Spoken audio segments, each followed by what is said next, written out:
Chapter 13:01. The bright spirit mystic light jade liquid was brewed from the sweet wine on Ingzhou Spirit Mountain and the spiritual herbs produced on Penglai Spirit Mountain. It was beneficial to essence soul realm cultivators. This was an ancient recipe that almost everyone knew, but it hadn't appeared in the world for a long time because the raw materials were too rare. When the powerhouses who were present saw this wine, they smiled bitterly. Although the spiritual wine was rare and expensive, it was nothing to them. However, brewing wine required time and couldn't be done overnight. Apart from Ingzhou, Penglai obviously wouldn't fall into Lin Feng's hands in a short period of time. Lin Feng had been keeping it a secret before, but he no longer kept it a secret at this moment. Obviously, he had made arrangements. The world's power couldn't be united, and it was destined that they couldn't do anything to Lin Feng and Xianmen Tianzong. If they acted rashly, they would just become enemies with Xianmen Tianzong for no reason. If Lin Feng spent a lot of energy refining Yinghai, they might have a chance to ruin Lin Feng's plan, even if they couldn't take control of Yinghai or the Spirit Mountain. Unfortunately, even if Liang Pan and Zhu Hongwu were destroyed, the Battle of Yinghai was settled, and the 3 Spirit Mountains fell into the hands of Xianmen's sect. It was all done by Lin Feng's disciples and clones. His main body and Xian Li had been guarding Yujing Mountain, intimidating everyone, and not daring to act rashly. Xianmen Tianzong had already taken control of Yinghai without using his full strength. This caught everyone off guard and slightly shocked them. Since Lin Feng's main body and Xianli didn't move, be it the powerhouses who gathered outside the entrance of Yinghai or the future glazed Buddha Lord in Yinghai, they couldn't act rashly. On the surface of Yinghai that was surrounded by white clouds, the future glazed Buddha Lord silently looked at the 3 spirit mountains of Yinghai in the distance. He didn't speak. He could vaguely feel that the current Yinghai space was different from before. Although the changes were very subtle, the future glazed Buddha Lord could still clearly sense the profoundness within. It was precisely because of this that he deeply knew that even if Lin Feng hadn't completely refined and controlled Yinghai at will, this place had already become Xianmen Tianzong's true home ground. Controlling 2 immortal mountains and controlling 3 immortal mountains was truly a qualitative change from a quantitative change to a qualitative one. Previously, when Lin Feng and Xianmen Tianzong controlled 2 immortal mountains, they could move freely in Yingxi. Now that they had 3 immortal mountains, as long as Lin Feng was willing, he could activate Yingxi to take the initiative to target other people in this place. Future star glazed Buddha Lord looked at Lin Feng, carefully scrutinizing him for a moment, not saying a word.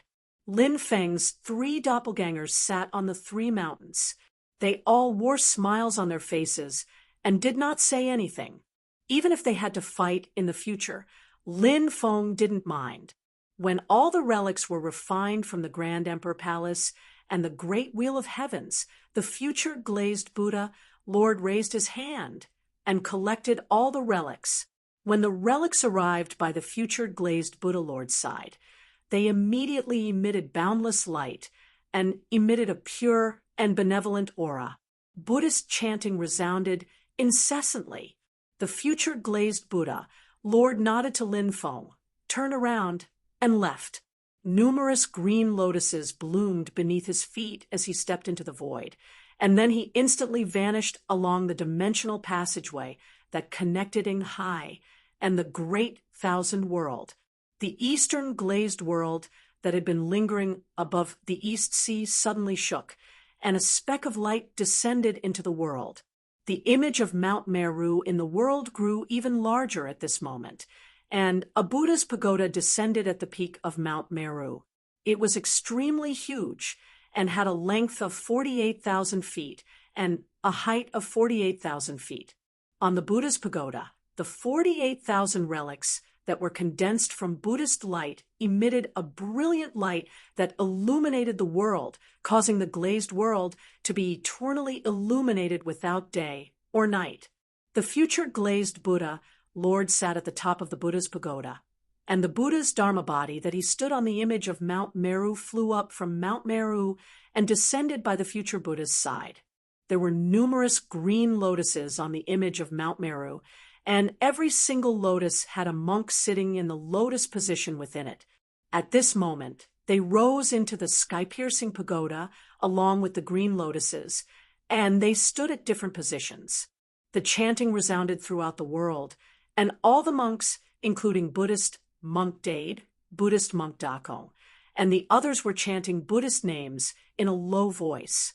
Their bodies were enveloped in a faint golden Buddhist light, and they revealed the pure, glazed, true intent.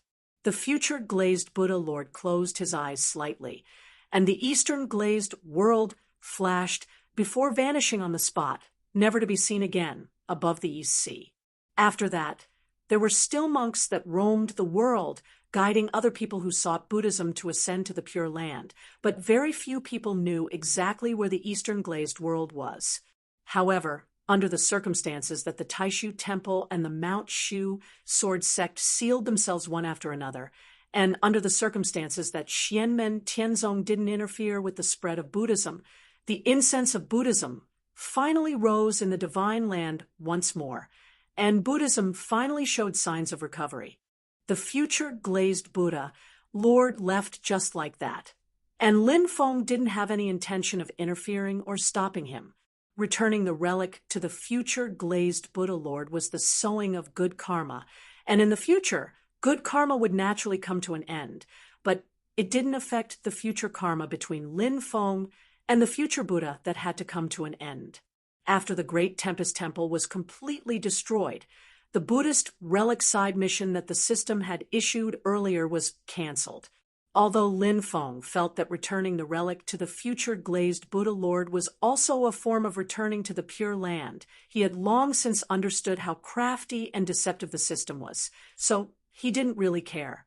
He didn't have any use for the relic, and he didn't have the intention to use it as a sacrifice to refine immortal tools and treasures, so he simply returned it and didn't have any other thoughts.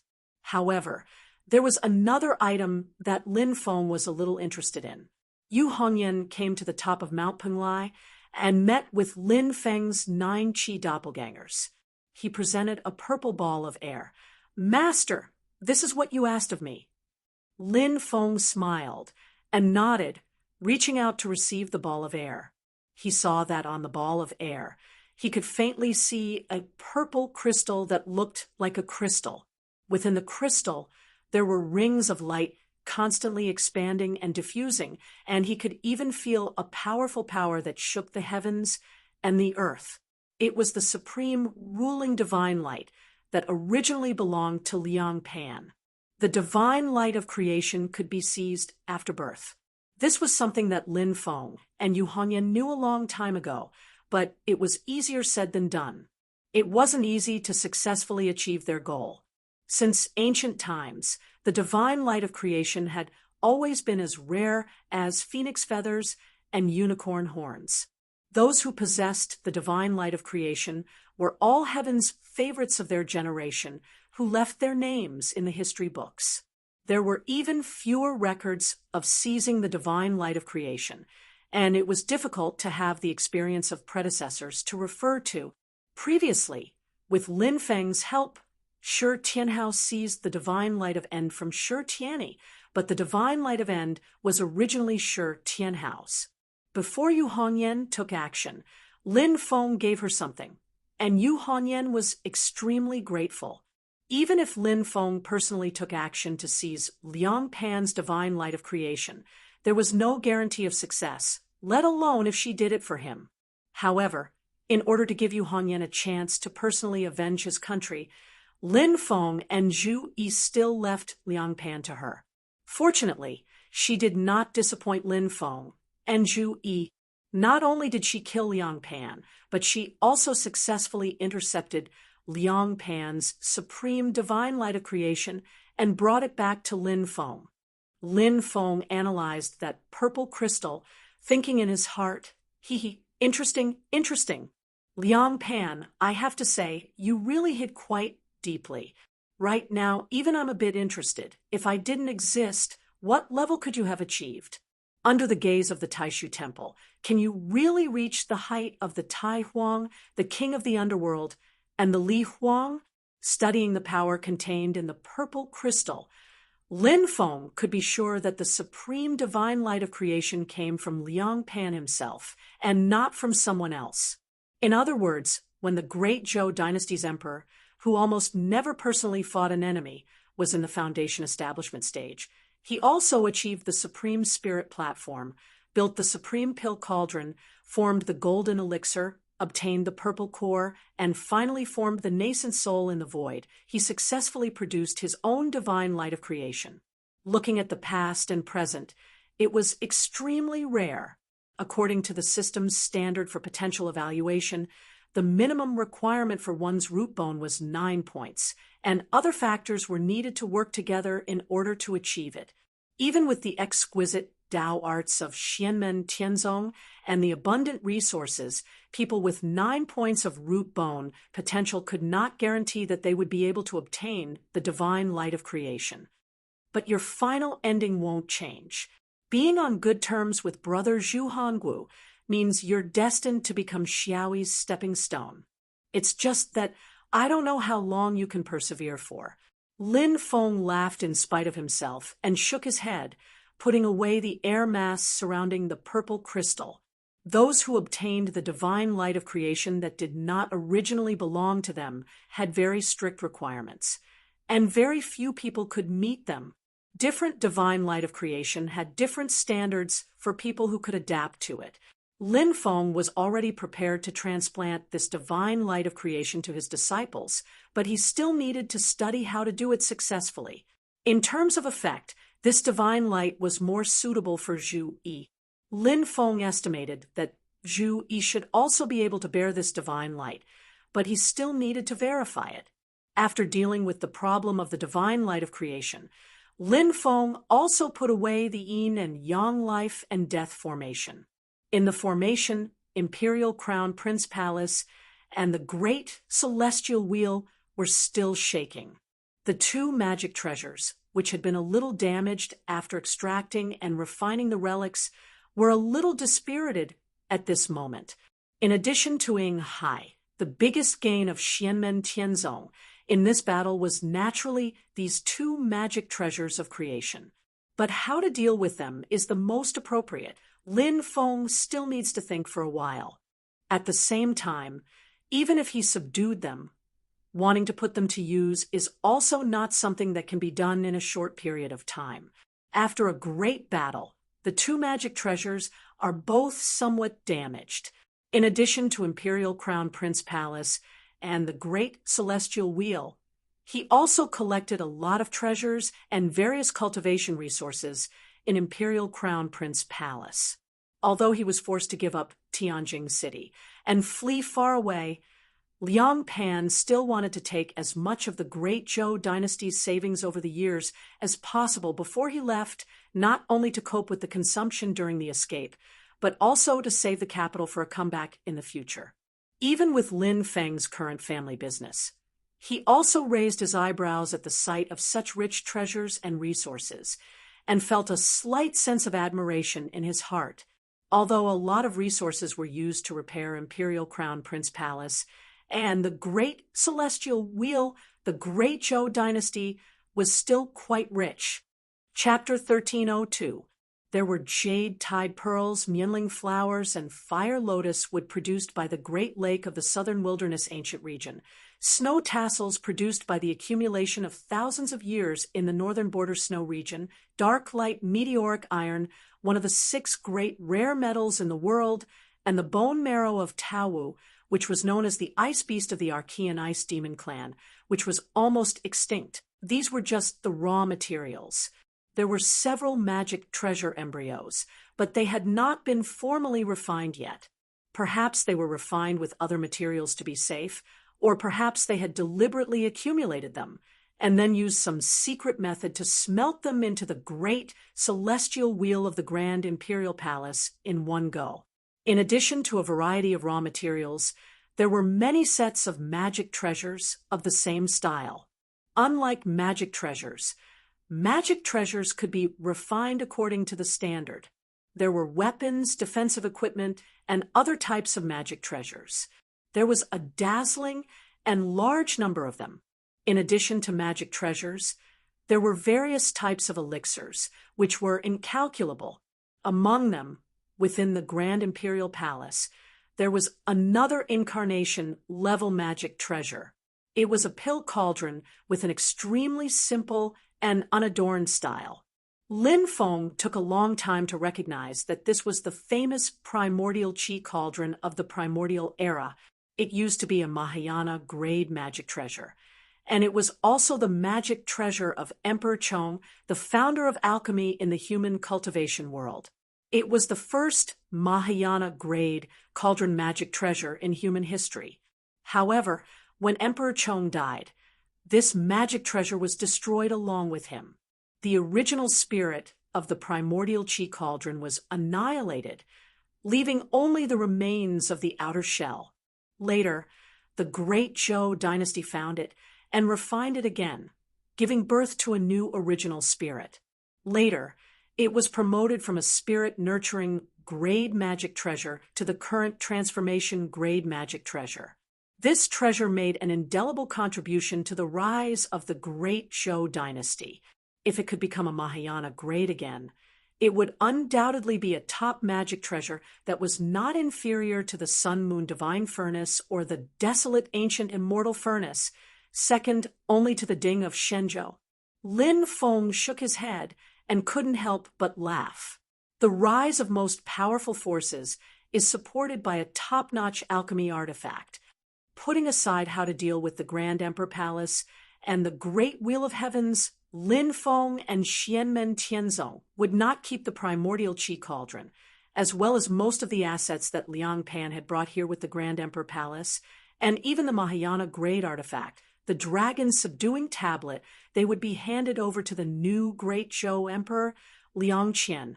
Lin Feng had no intention of playing a balance between the Great Qin dynasty, the northern militant imperial court, and the Great Zhou dynasty. However, he always gave preferential treatment to those who were friendly to him. Moreover, a portion of these items would fall into the hands of the Grand Qin Empire. How much they could keep would depend on the abilities of Liang Qian and the others. In this battle, Yinghai was completely in their hands. For the celestial sect of Xianmen, it was the greatest harvest. Lin Feng handed the Yin-Yang Life and Death Formation, which contained the Permitha Golden Bridge and the Ding of Shenzhou, as well as the Grand Emperor Palace and the Great Wheel of Heavens, to Shi Tianhao and Li Yuanfang. He ordered them to bring it back to Yujing Mountain and slowly refine it. Yu Hongyan would first head to Snowgale Country, and after a short stay, he would return to Yujing Mountain. Lin Feng's 3 clones lived on 3 immortal mountains, and then disappeared into the Yin-Yang Sea with the immortal mountains. He did not forbid others from entering the Yin-Yang Sea through the realm passageway entrance, as usual. However, there were not many people who dared to swagger in now. Anyone who wanted to enter the Yin-Yang Sea had to first consider Lin Feng's thoughts. Otherwise, apart from a handful of existences in the world, most people would probably be able to enter, but not be able to leave. Lin Feng's main body still remained on Jade Capital Mountain, comprehending his Tao techniques while trying to figure out and research Liang Pan's supreme ruling divine light. Some of the Great Zhou cultivators who left Tianjing City with Liang Pan, Zhu Hangu, and the others were released, while others were punished for their past actions. Among them, there was a rather special force that slightly piqued Lin Feng's interest. It was once one of the 4 great families of the Great Qin dynasty, but it later joined the Lei family under the Great Zhou dynasty. After being ruled by the Great Zhou dynasty, the Great Zhou dynasty treated the Lei family very well. The Lei family's patriarch, Lei Lai, broke through a bottleneck that had lasted for many years and successfully refined his spirit to return to the void. This was closely related to the Great Zhou dynasty. Apart from all sorts of resources, the Lei clan had also obtained the top-notch Great Chaotic Interior True Lightning Tao scripture from the Great Zhou dynasty. As for the Lei family's most outstanding youth, Lei Jia, he had also become a rising star that the Great Zhou Empire focused on grooming. Other than the Great Chaotic Interior Realm True Thunder Tao scripture, he had also received the opportunity to cultivate other Tao techniques. Lei Jia possessed the 9-Chi True Lightning Body, one of the strongest lightning attribute physiques. His talent was astonishing, and he was famous throughout the entire Divine Land. He was one of the few geniuses of the new generation that was not completely overshadowed by Xianmen Tianzong and the young talents of Taishu Temple. However, if it was because of him and Lei Lai that the Great Zhou dynasties Liang Pan and Zhu Hongwu would look at them differently, it was not to this extent. As far as Lin Feng knew, Lei Lai, Lei Jia, and the Lei family had been moved to Tianjing City by Liang Pan when Zhu Yi first spread the news that he was going to the Great Zhou dynasty's Tianjing City. After that, Liang Pan and the Grand Imperial Palace left Tianjing City, but they did not forget to bring them along. They were so valued that they surpassed many members of the Great Zhou dynasty's royal family. The Lei family, Lei Jia, and Xianmen Tianzong also had some entanglements with each other. The second generation, head disciple of the Xianmen Tianzong lineage, Xiao Yan Fentianya Tangjun, was the biological brother of Lei Jia, from the same father and mother. It was just that one followed his father's surname, while the other followed his mother's surname. However, the relationship between these two brothers from the same mother was not harmonious. It could even be said that they had a deep hatred for each other. All of this originated from Tang Jun and Lei Jia's father, Tang Wenhua. Tang Wenhua had married into the Lei family, but then disappeared after stealing a secret treasure from the Lei family. In Lei Jia's eyes, the only blemish in his perfect life was this son-in-law who ran away with his family. Tang Jun's existence seemed to constantly remind him of this. After that, the originally mediocre Tang Jun suddenly rose in power and caused the Lei family to hunt him down. Their methods were extremely cruel. There was even an order that if they could not capture him alive, they could bring his corpse back. In a short period of time, Lei Jia showed a state that he had never shown before or since. He was almost out of control and went to hunt Tang Jun personally. He did not even have the intention of capturing Tang Jun alive. He had the intention of directly killing Tang Jun and forcing Tang Jun to narrowly escape. This hunt only ended when Tang Jun fled west and became a disciple of Xianmen Tianzong. When Xianmen Tianzong held the Kunlun Mountain Dharma assembly for the third opening ceremony, the Lei family participated along with the Great Zhou dynasty. Lei Lai personally met Lin Feng and wanted to take Tang Jun back. However, Lin Feng refused. In these years, the Lei family was also anxious. They were afraid that Xianmen Tianzong would stand up for Tang Jun. However, after that, whether it was Xianmen Tianzong or Tang Jun himself, they did not seem to have the heart to pursue the past. However, Lei Lai and the Lei family could not relax. Compared to Lin Feng's usual behavior, it was clear that he was waiting for Tang Jun to grow up in the future and personally settle the past grudges. In these years, Tang Jun's speed of growth had caught the attention of the world.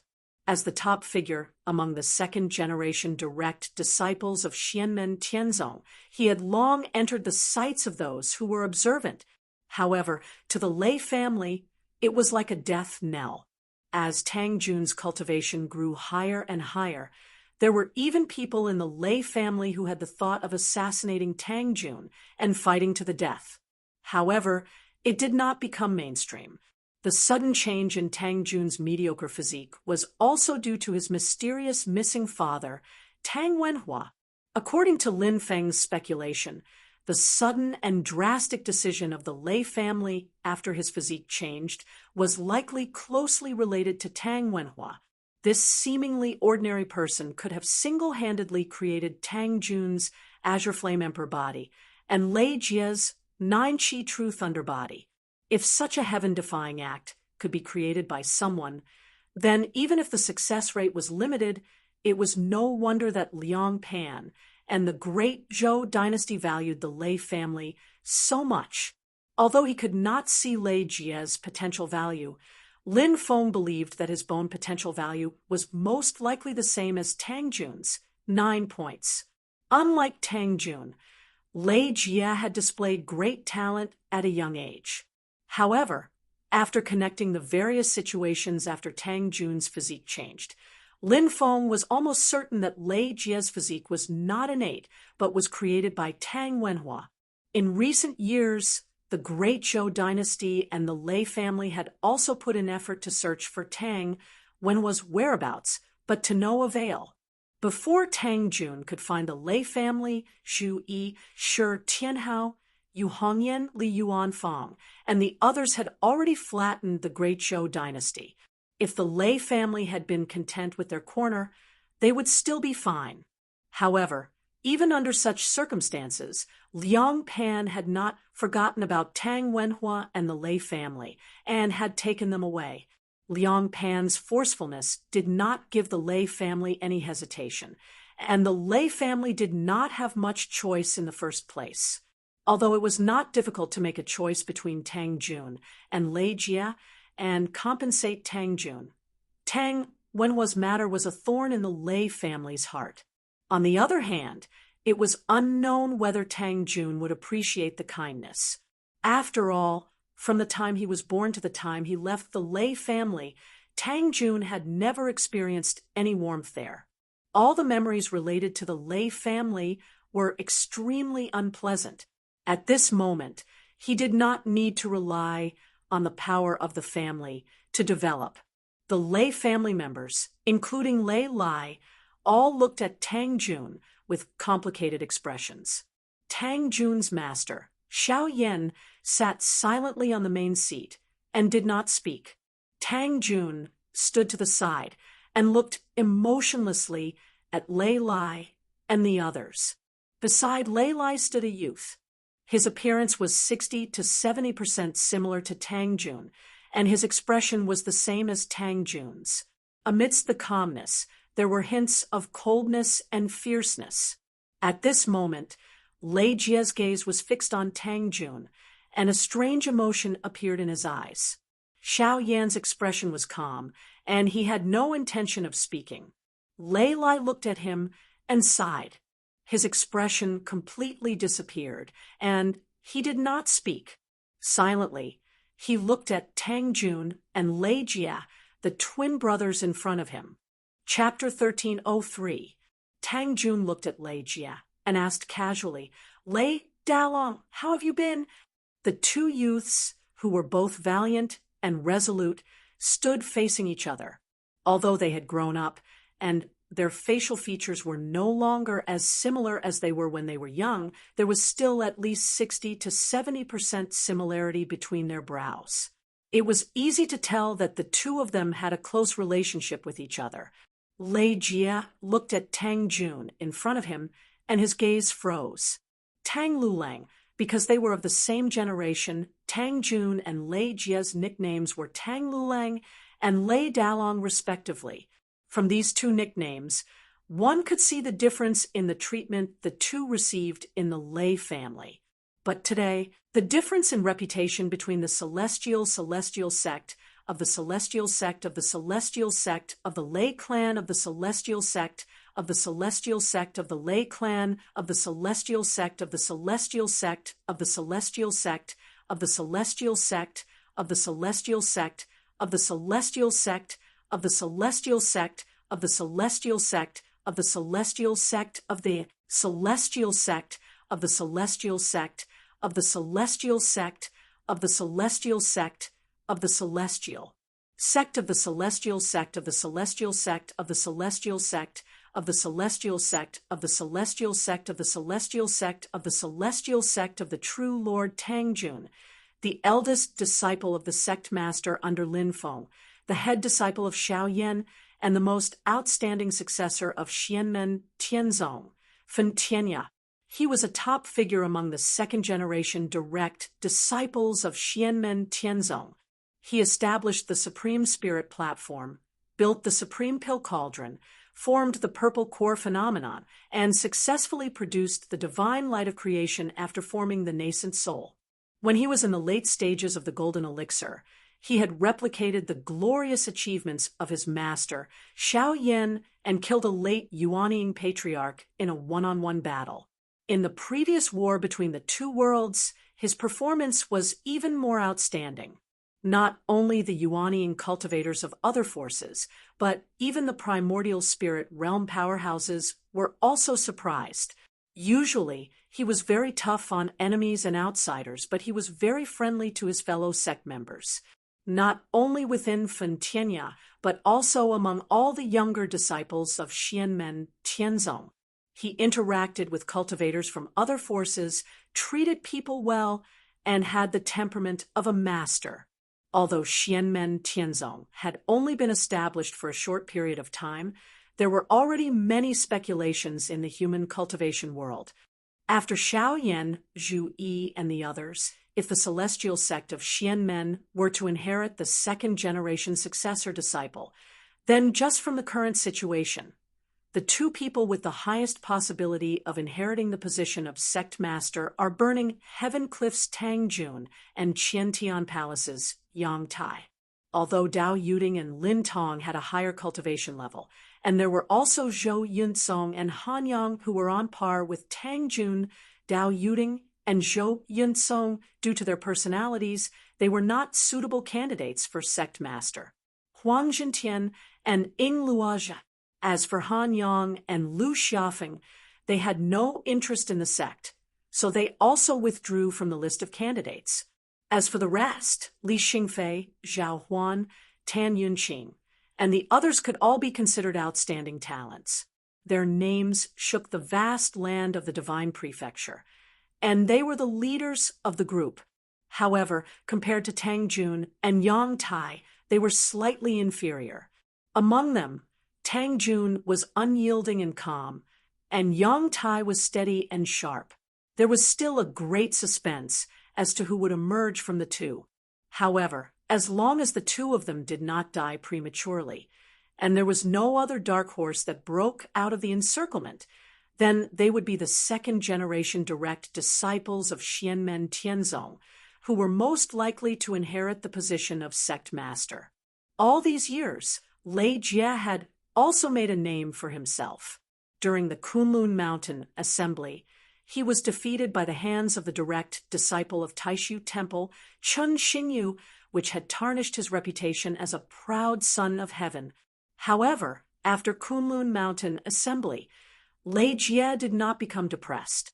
Instead, he concentrated on his cultivation, and his cultivation strength continued to rise.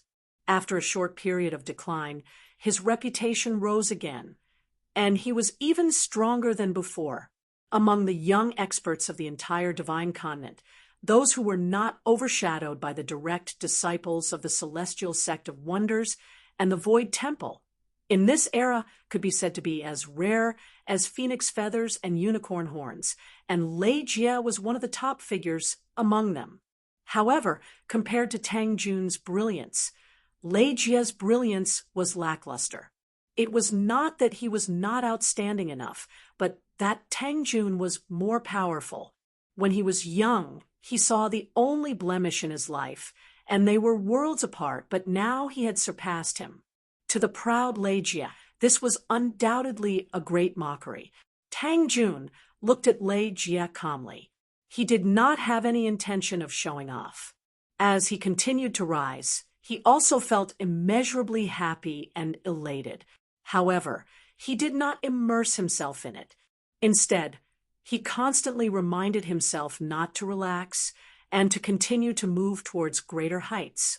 He did not reject the feeling of happiness, nor did he think that he was full of himself. He did not think that this was a negative emotion. However, as time passed and he grew stronger, this feeling gradually faded. Therefore, he was very calm when facing Lei Jie. However, this did not mean that he would forget everything that had happened. Kindness must be repaid, and enmity must be repaid. This was how Tang Jun had always been. Lei Dalong, because of my father, you hated me. The Lei family vented their anger on me. Some people who sucked up to those in power, with your tacit approval or even hints, made things difficult for me and humiliated me. In the Spirit Extermination Valley, I would have died at your hands if you had been a hair's breadth away. I have never forgotten these things. Every debt has a debtor. Let us settle this slowly, one by one. Being broad-minded and magnanimous has never been the same as being lenient and allowing the weak to be bullied. If you repay enmity with kindness, how do you repay kindness? Tang Jun said calmly. But all of this, whether it was anger or disgust, at least the reason is clear. Tang Jun looked at Lei Jie.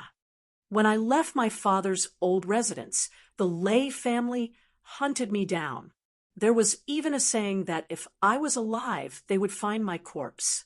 The Lei family hunting me down must have something to do with my father. It must have something to do with my body changing through the array in my father's old residence. But you, Lei Dalong, who has always hated me, looked down on me and was unwilling to look me in the eye. Why did you suddenly come after me personally? Although we did not get along, I also knew that you were clearly in an abnormal state at the time. You wanted to kill me as soon as you could. At that time, I had not yet entered the sect. Even if my body changed because of the array in my father's old residence, I was still a Foundation establishment cultivator. Why did you suddenly act so strangely? Hearing Tang Jun's question, Lei Jie was silent for a moment. The anger he felt when he learned the truth all those years ago seemed to rise from the bottom of his heart again. The words written on the paper floated before his eyes again. Compared to the previous failure, the second was finally a success. The previous was a failure. The second was a success. Lei Jie's state of mind gradually calmed down after he had personally hunted down Tang Jun out of rage. Even when he had gone to Xianmen Tianzong's territory to participate in the Dharma assembly and knew that Tang Jun was on Kunlun Mountain, Lei Jie could still calm himself down. Over the years, Lei Jie's goal had been to prove that he was stronger than Tang Jun and use this as motivation to improve. Unfortunately, the situation was stronger than the person. Tang Jun's progress was rapid, and his momentum was even faster than Lei Jie's. He gradually began to catch up, although the people around him comforted him that Tang Jun's rise was due to Xianmen Tianzong. Lei Jie could not convince himself otherwise. Today, the two of them finally stood face to face. The anger he felt when he had just learned the truth rushed into Lei Jie's heart again. He said coldly, "Is there still a need to say this now?" Tang Jun's expression was calm. "You will tell me, won't you?" Lei Jie was silent again. After a while, he nodded and said slowly, "Yes, that's right. I will indeed tell you just how sad we are." He turned to look at the Lei family patriarch, Lei Lai. "Grandfather." Lei Lai was silent. With a flick of his finger, a small ball of lightning floated in front of Xiao Yan and Tang Jun. A strange flow of light flowed within the lightning. This lightning was formed from Lei Lai's magic power. It was used to preserve the strange flow of light for a long time. Xiao Yan pointed with his finger and drew the information contained within the lightning. He did not look at it himself, but first sent it into Tang Jun's consciousness. He did not seem curious about the content, nor was he worried about whether Tang Jun could bear it. Tang Jun bowed to his master, Xiao Yan, and then closed his eyes. His consciousness magic power merged with the flow of light, and he browsed through the information contained within. It was a remnant of someone's consciousness that had been restored using magic power. However, because it was too damaged, it could not restore the image of light, only some sound. I know, I have succeeded. Without a doubt, this time, it will not be a failure like the first time. Compared to the previous failure, the second one has finally succeeded, and the amount of resources and effort used is even less. However, the Lei family cannot continue to stay. If this continues, they may find traces of us. The voice came from a middle-aged man. His tone was calm and contained some joy. Tang Jun found the voice very unfamiliar, but he could also imagine that the owner of this voice should be his and Lei Jie's father, Tang Xiaohua. In just a few words, it was not difficult to outline the whole story of what had happened back then. The so-called previous failure undoubtedly referred to Lei Jie, and the second success referred to him, Tang Jun. However, from Tang Xiaohua's words, Tang Jun could not hear any affection or familial love. The joy in that voice was not the joy of having a son, but the result of success. In this voice, when Lei Jie and Tang Jun were mentioned, it was as if they were not his two sons, but two works, one a failure, the other a success. The cold indifference contained in the calm joy made one shudder. Find traces? Who is this they referring to? Is it the Lei family? It doesn't seem like it. Tang Jun frowned slightly. He came to a realization. When Tang Wenhua had fled from the Lei family, it was most likely to avoid the they he was referring to. The escape of the treasure was just a cover to make it more natural for him to leave the Lei family. Since this was the case, they naturally did not refer to the Lei family, but someone else. Tang Wenhua chose to flee with the treasures instead of faking his death. Perhaps there were other considerations, but it was not something that Tang Jun could analyze with the information he had at hand at the moment. Tang Jun looked towards Lei Lai and Lei Jie. Lei Lai slowly said, "After you left Tang Wenhua's former residence, we thoroughly investigated the place. The great Zhou even secretly invited the Grand Imperial Palace to restore this remnant trace." Chapter 1304. As Lei Lai spoke, Xiao Yan had already skimmed over the voice that had been recovered from the remnant traces. His expression did not change much as he sat motionlessly. Tang Jun looked at Lei Lai and nodded. Then his gaze landed back on Lei Jie. Speaking of which, if it wasn't for the traces left behind by light and shadow, I wouldn't even know what he looked like. My relationship with him was even more indifferent. It could be said that there was no emotional foundation to speak of. Ever since I was young, all the difficulties and humiliation I've suffered actually come from him. Tang Jun was silent for a moment. The only person who cared about me was my mother, but because he left without saying goodbye and fled with the treasures, she died of depression and left us early. However, perhaps it's because I don't have any feelings for him apart from the bloodline connection between us that even after hearing those words, I only felt a bit of disgust and didn't feel particularly angry. As for you, before he left, you had already started to remember. He was a live-in son-in-law of the Lei family and even had to wear a mask in front of others. It seems that you and him were not completely emotionless. There would have been a happy and loving relationship between father and son. Because of this, Lei Jie had been especially mindful when Tang Wenhua had fled with the treasures without saying a word. When he dreamed at night when he was alone, and especially when he thought of his mother, who had died early, did Lei Jie ever think that Tang Wenhua might have had his own difficulties back then? After learning the truth of the matter, Lei Jie was naturally furious, and he felt that he had been deceived and humiliated, especially when in Tang Wenhua's eyes, he was not just an object, but a failed product. He was a pave and experiment for the birth of the successful product, Tang Jun.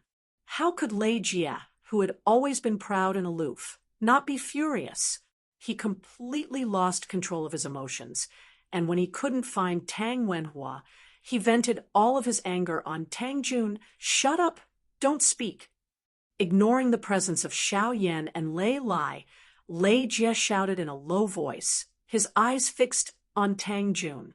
The face that resembled Tang Jun's was slightly distorted at this moment. Lei Jie, who was already in the middle stage of yuanning, rarely lost control of his emotions like this, but he was clearly unable to calm his mind at this moment. Tang Jun looked at him calmly and shook his head. Do you think I'm deliberately humiliating you and showing off? You and I have a score to settle, but I have no intention of humiliating you, much less showing off to you. At the end of the day, whether we succeed or fail, in that person's eyes, we are not his flesh and blood. There is no familial love between us. But I still have to thank him. My azure flame monarch body was indeed bestowed by him. This made my path of cultivation much smoother, but because of him, I also suffered many setbacks and tribulations. Tang Jun placed his hands in front of him and spread them out.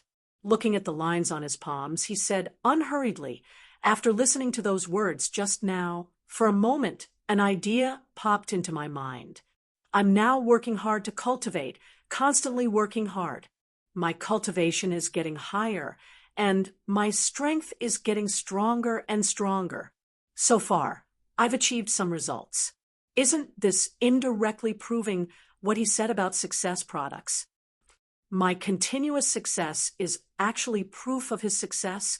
Is it because he helped me create the Azure Flame Monarch body that I can achieve what I have today? After all, back in the Lei family, my performance was very ordinary. Tang Jun looked at Lei Jie calmly and smiled slightly. But this thought was fleeting. Whether it's in terms of talent, whether or not I could enter a sect without the Azure Flame Monarch body, whether or not I could still achieve my current results, I have always persevered and worked hard. I have chosen the path of cultivation, so I will do my best to walk it and see the wonders of the great Tao in the blue sky. Perhaps, if I hadn't changed my constitution at his former residence, I would have been mediocre for the rest of my life.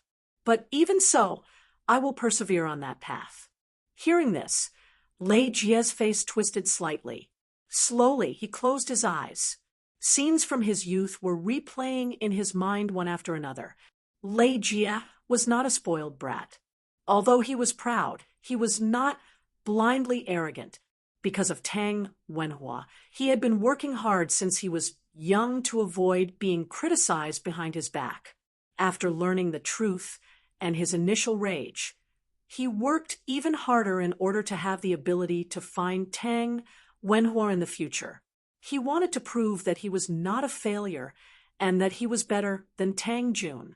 But as he worked hard, he also felt fear in his heart. In the past, he had thought that he was born with the 9-chi true thunder body and was destined to become a legend.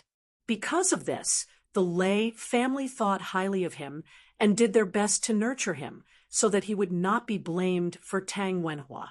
Even though he had been suppressed by the dual-pupiled Shi Tianyi in his early years, Lei Jie had been full of motivation to surpass him. But after learning the truth, he could not help but doubt. If not for the 9-chi true thunder body, could he have reached his current height? Perhaps he would still have some achievements. After all, his comprehension ability was not bad, but how far would he be from where he was now? More importantly, if he hadn't displayed the 9-chi true thunder body since he was young, would the Lei family still put in so much effort to nurture him? Would he have suffered the same fate as Tang Jun, dragged down by Tang Wenhua, and faced the wrath of the Lei family? Tang Wenhua's 9-chi true thunder body had caused him to walk the path of fate that was completely different from his own. But this father who had treated him as a test subject, an object, a failed product, and this experiment were the source of his humiliation and anger.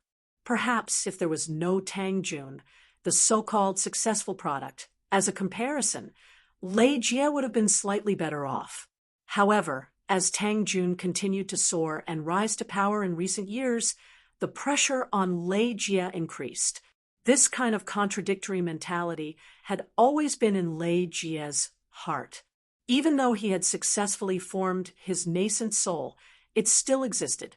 It did not lessen, nor did it disappear.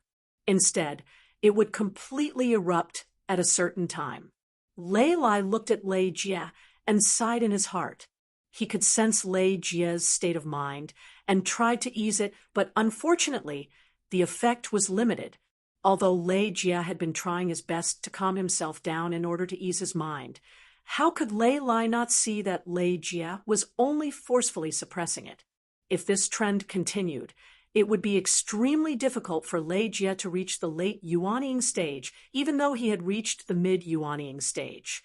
In reality, for a cultivator with the 9-Qi true thunder body, it was actually relatively easy to reach the late Yuanying stage from the mid-Yuanying stage. At least, it was much easier than for other cultivators.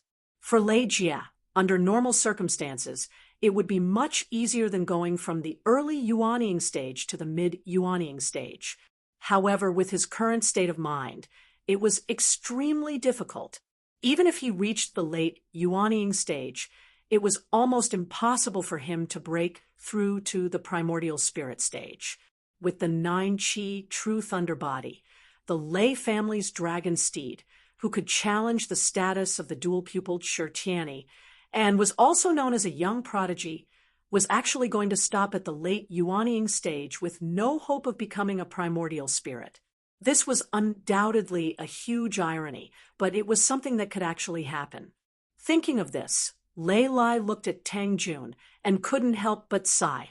After Tang Jun's incident at Tang, Wenhua's former residence, Lei Lai and the Lei family began to re-examine this person that they had either ignored or looked down on. Many things that no one cared about or treated as a joke were dug up. Although his innate talent was only average, he was tenacious, courageous, decisive, and hardworking. He could be said to be number one among all the Lei clan disciples, even more hardworking than Lei Jie, who was already extremely hardworking. Even though the progress of his cultivation was not gratifying, it did not shake his determination and faith. More than 10 years were like one day, and as he grew older, he would only become more hardworking and diligent, because he was ostracized and deliberately made things difficult for him. He rarely had the chance to formally come into contact with Tao techniques and spells. He could only slowly explore on his own, and there were few opportunities to show off. But when Lei Lai and the others thought about it, they couldn't help but be shocked. At that time, Tang Jun had already displayed shocking comprehension. Without the body of the Blue Flame Emperor, perhaps Tang Jun would not have been able to achieve what he had today. It was also unknown whether he would have been able to enter Xianmen Tianzong's tutelage, but with his heart towards Tao and other talents, he would most likely have walked his own path. Perhaps it would not be as dazzling, but it was destined not to be mediocre.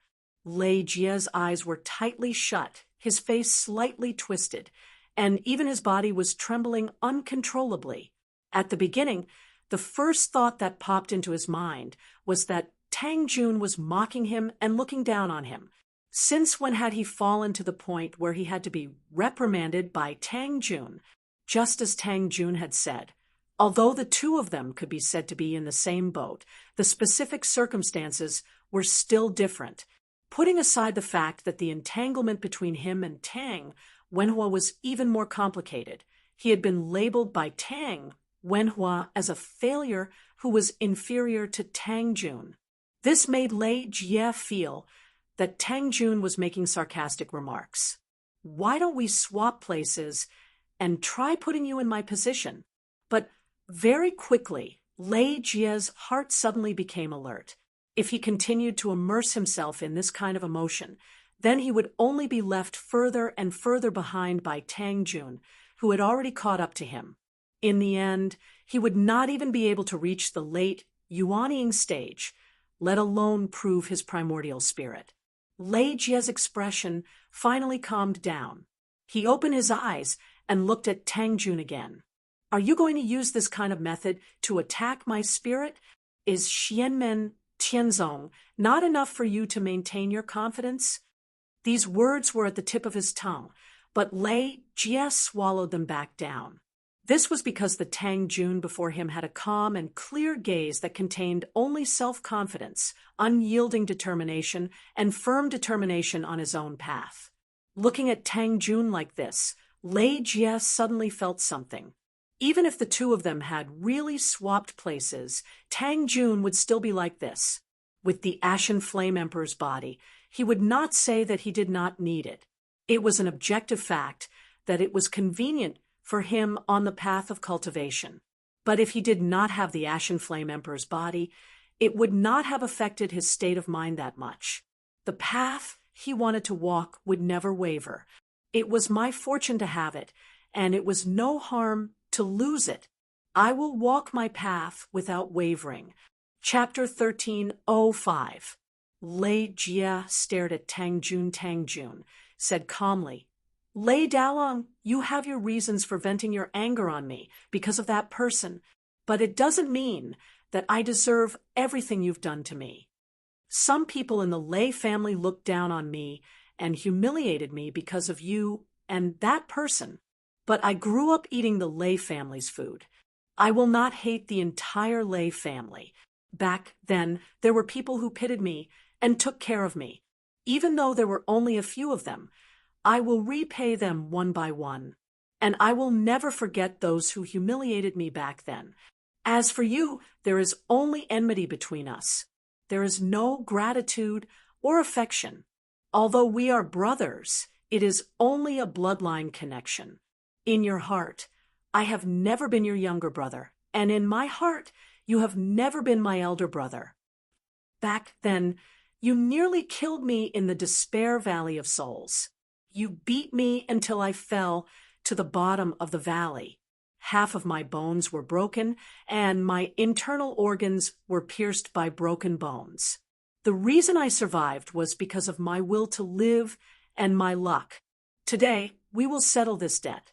In a battle of life and death, victory or defeat is up to the heavens. I will not show mercy. Whether you can live or not will depend on your own ability. Silently, Tang Jun said, I will repay kindness and enmity. I am not like you. I will not vent my anger on others because of you. But, as my ancestral master said years ago, you must repay what you owe us. If you don't, I will beat you until you do. Nothing in the outside world would sway Tang Jun's heart towards the Tao, and in the process of walking on this path, he would repay kindness and enmity. Hearing Tang Jun's words, Lei Jie's eyes narrowed. Don't brag too early. Tang Jun looked at Lei Jie without any change in expression. His tone was indifferent. My original intention was to fight you as a Yuanying cultivator after you reached the primordial soul realm. But after seeing your state of mind today, it is hard to say if you can reach the primordial soul realm. So, I might as well fight you today. Today, I will suppress my cultivation to the late golden elixir realm. Lei Jie's expression changed. Seeing this, Tang Jun shook his head. You think I am humiliating you on purpose? You're wrong. Right now, we're both in the mid-nascent soul stage. A competition like that would be an insult to you. The sect I come from, the resources I enjoy, and the teachings I receive, none of them can compare to yours. Although you have been nurtured by the great Zhou dynasty in addition to the Lei clan, you still cannot compare to me, Xianmen Tianzong. Tang Jun's tone was indifferent. There was not a hint of arrogance or boasting. It was as if he was stating something that could not be more objective. What you are obsessed with is whether Lei Jie with the 9 Qi true lightning body can defeat Tang Jun with the Azure Flame Emperor body. but not whether Lei Jie of the great Zhou dynasty's Lei clan can defeat Tang Jun of Xianmen Tianzong. I do not care about this. Since you have this thought, I will give you this chance. Only by suppressing my cultivation can it be considered fair between us. Otherwise, since we have different paths, it will be unfair to you. Lei Lai looked at Tang Jun and was momentarily speechless. To this day, the strength of the successor of Xianmen Tianzong was publicly acknowledged. What Tang Jun said was actually a very objective conclusion. However, when Lei Jie hunted down Tang Jun, one was the proud son of the Lei clan. His cultivation was in the Golden Elixir period, and he had enjoyed the best cultivation in the clan since he was young. The other was a poor foundation establishment cultivator who struggled to survive. Lei Jie had never thought of giving Tang Jun a fair fight. However, Lei Lai could clearly see that this was not because Tang Jun was being merciful or arrogant. He was intentionally looking down on and humiliating Lei Jie. All of this stemmed from Tang Jun's confidence. He was confident that even if the two stood in roughly the same position, he would still win. In reality, Lei Jie, who was in the middle Yuanying stage, was even stronger than many late Yuanying stage cultivators. Even if Tang Jun had the battle record of killing late Yuanying stage cultivators in the late Golden Elixir period, it was still unknown whether he could win against Lei Jie if he suppressed his cultivation to the late Golden Elixir period. Among the 4 innate potential values, the direct impact of innate potential on a cultivator's cultivation would gradually decrease after the Golden Elixir period. This was only because of the differences caused by building the spirit platform, establishing the Dan Cauldron, and forming the Golden Elixir period. However, there were always special exceptions. For example, Lei Jie's 9-Qi True Thunder body not only helped in cultivation, but also had a profound effect on his combat ability. The 9-Qi True Thunder form, besides being blessed by the heavens when cultivating lightning attribute Dao arts, had another rare characteristic that everyone envied, was that a cultivator could condense a 9-Qi True Thunder form at the Aorist core stage. In terms of characteristics, it was similar to the Dharma form of the heavens and the earth. Both of them were the refinement of one's own Dao art essence into a furnace, thus obtaining even more formidable strength. To a certain extent, a cultivator with the 9-Qi True Thunder body could condense a shrunken version of the worldly aspect before the late Yuanying stage. The difference in strength between late Yuanying and middle Yuanying stage cultivators was enormous, and the key was the worldly aspect. With this connection, under normal circumstances, Lei Jie, who possessed the 9-Qi True Thunder body, could advance from the middle Yuanying stage to the late Yuanying stage. It was even easier than advancing from the early Yuanying stage to the middle Yuanying stage. As long as he accumulated enough transcendence energy, success would come naturally. After attaining the late Yuanying stage, Lei Jie would possess 2 worldly aspects. He would condense one for himself and sublimate the 9-Qi True Thunder body. His combat ability would far surpass other cultivators of the same stage. If he could successfully attain the nascent divinity, apart from merging the Yuanying stage with the worldly aspect and forming a nascent divinity incarnation, his second worldly aspect would also undergo a transformation and form a special existence. It would be somewhere between a Dharma body, a doppelganger, or an avatar. It was neither one nor the other. It was called the 9-Qi God of Thunder body, and it was equally useful in combat. Although Lei Jie was still in the middle Yuanying stage, he possessed many top-notch Taoist techniques. With the help of a large amount of resources and the 9-Qi True Thunder body, he was superior to most Yuanying stage cultivators. Even Tang Jun himself admitted that he did not have an absolute chance of winning against Lei Jie with his Golden Elixir stage cultivation. However, Tang Jun did not care about this. He had never been a person who only dared to fight battles that he was certain to win. Lei Jie looked at Tang Jun and said coldly, What a condescending attitude. Fairness? Only the strong have the right and capital to give to the weak.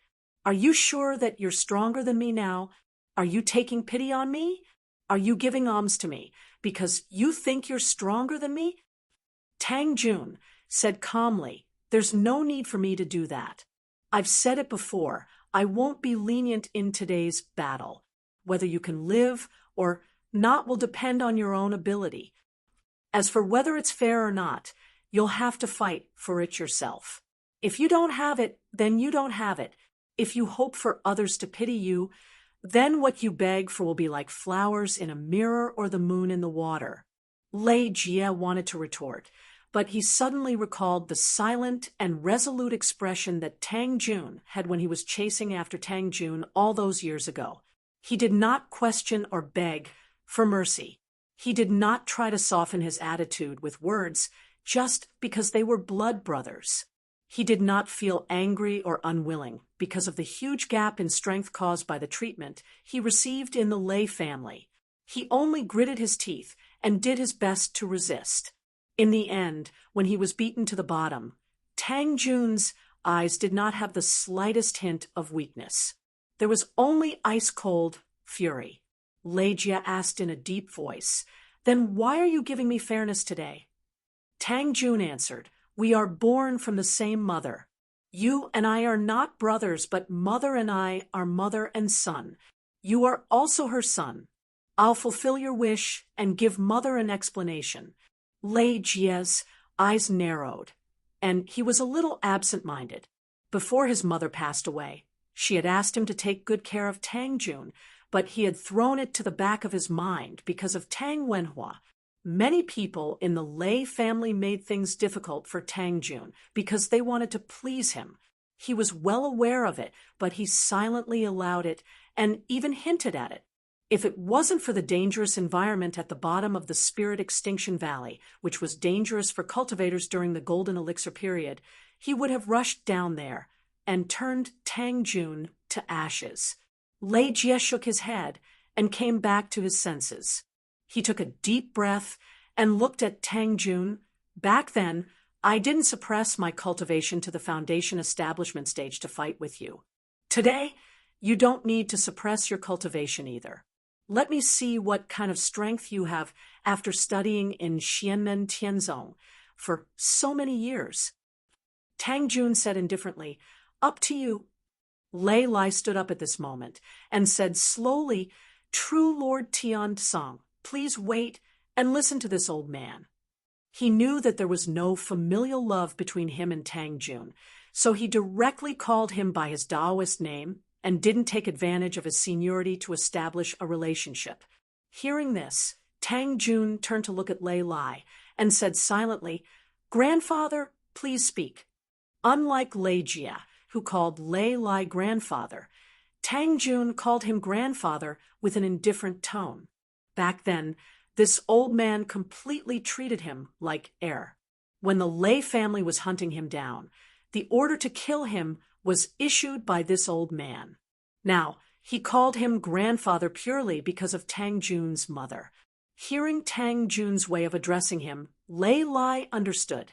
He sighed inwardly and continued, "This old one will not interfere if the two of you want to fight to the death.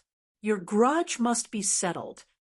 But before that, why don't you investigate Tang Wenhua first? Where did he go? What's his background? What's his plan? No matter who lives and who dies, the dead won't know these things. Are you willing to go to the netherworld with regrets?" Tang Jun shook his head. "I don't care." He was confident that he would be the one to survive. At the same time, he didn't care that Tang Wenhua's background and whereabouts were no longer important. Knowing what Tang Wenhua was planning to do, it was also for the sake of the sect, the overall situation, or his own basic safety. It did not affect Tang Jun's state of mind at all, so he had no regrets to speak of. Lei Jie's expression tightened when he heard this. Although his state of mind had already calmed down a lot under Tang Jun's influence, he was still exceptionally concerned about this aspect. If he could break through this mental barrier like Tang Jun, his cultivation path would immediately become much smoother. Not to mention the primordial spirit realm, he would at least be able to break through from the middle Yuanying realm to the late Yuanying realm. But now, he still hadn't completely broken through it. In an instant, Lei Jie fell silent again. Chapter 1306. Although Tang Jun had clearly said that he would grant Lei Jie a wish, it could be considered an explanation to their common mother, the person who had given Tang Jun warmth in his youth. But his previous words had been very clear. This wish definitely did not include showing mercy when fighting Lei Jie. For Lei Jie, his pride did not allow him to lower his head to Tang Jun, or even beg for mercy. Otherwise, there would be no need for the fight. He would be crippled. Not only would he have no hope of reaching the late Yuanying stage, he would also have no hope of reaching the nascent soul stage. As a huge hole appeared in his mental state, his actual dermic arts and dermic power might even gradually weaken. Therefore, his battle with Tang Jun was imperative. Lei Lai was also well aware of this. Whether it was the intentions of Tang Jun and Xianmen Tianzong behind him, or Lei Jie himself, he could not stop this battle. But Lei Lai could not bear to see the successor that he had raised with his own hands walk to his death. Yes, although they had not fought yet, even Lei Lai did not look favorably upon Lei Jie when he saw Tang Jun's calm state of mind. Even if Lei Jie said that they were both fighting at the mid-Yuanying stage, even if Tang Jun suppressed his cultivation to the late golden elixir stage, in Lei Lai's eyes, Lei Jie's chances of victory would be even slimmer.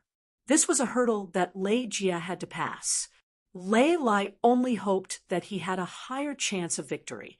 If he could successfully see through Tang Wenhua's origins and goals, Lei Jie might be able to readjust his mental state.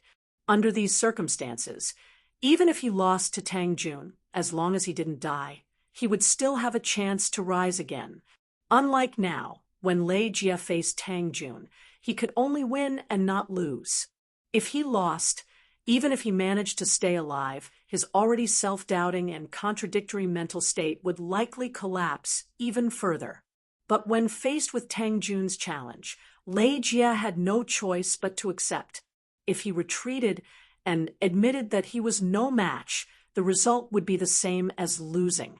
At this time, Lei Lai could only step forward and help Lei Jie find a way out of this embarrassing situation. At the same time, he also sought an opportunity. Defeating Tang Jun and Tang Wenhua's secret were two sides of the same coin in Lei Jie's mind. Both were equally important. Temporarily avoiding the battle with Tang Jun because of this matter wouldn't cause Lei Jie any setbacks. Tang Jun looked at the silent Lei Jie, whose face was slightly twisted again. Then he looked at Lei Lai.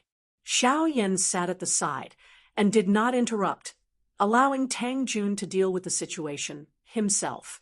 When he heard Lei Lai's words, he could not help but smile.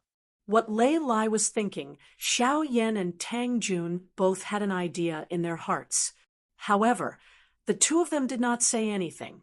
Xiao Yan, as usual, kept his mouth shut and did not speak, while Tang Jun faintly said, "Whether or not I know Tang Wenhua's past and intentions, I am not in a hurry. But if you insist on getting to the bottom of this matter first, I will not oppose it." His tone was calm and confident. "The current clue is with the two of us. The ancestral land of the Lei clan and that old residence have been moved away by the entire space-time shift. They are now in the Supreme Imperial Palace. I've returned there to study, and that should be all I have gained. I think it won't take long." Lei Jie remained silent while Lei Lai nodded. "That is correct. Please follow this old man, master and disciple." Xiao Yan smiled and stood up. "Thank you for your guidance, Taoist Lei." The group once again arrived at the sealed Grand Imperial Palace. There were layers of spaces here, as if they were independent worlds. In one of the spatial domains, the Lei family ancestral ground sat on the ground.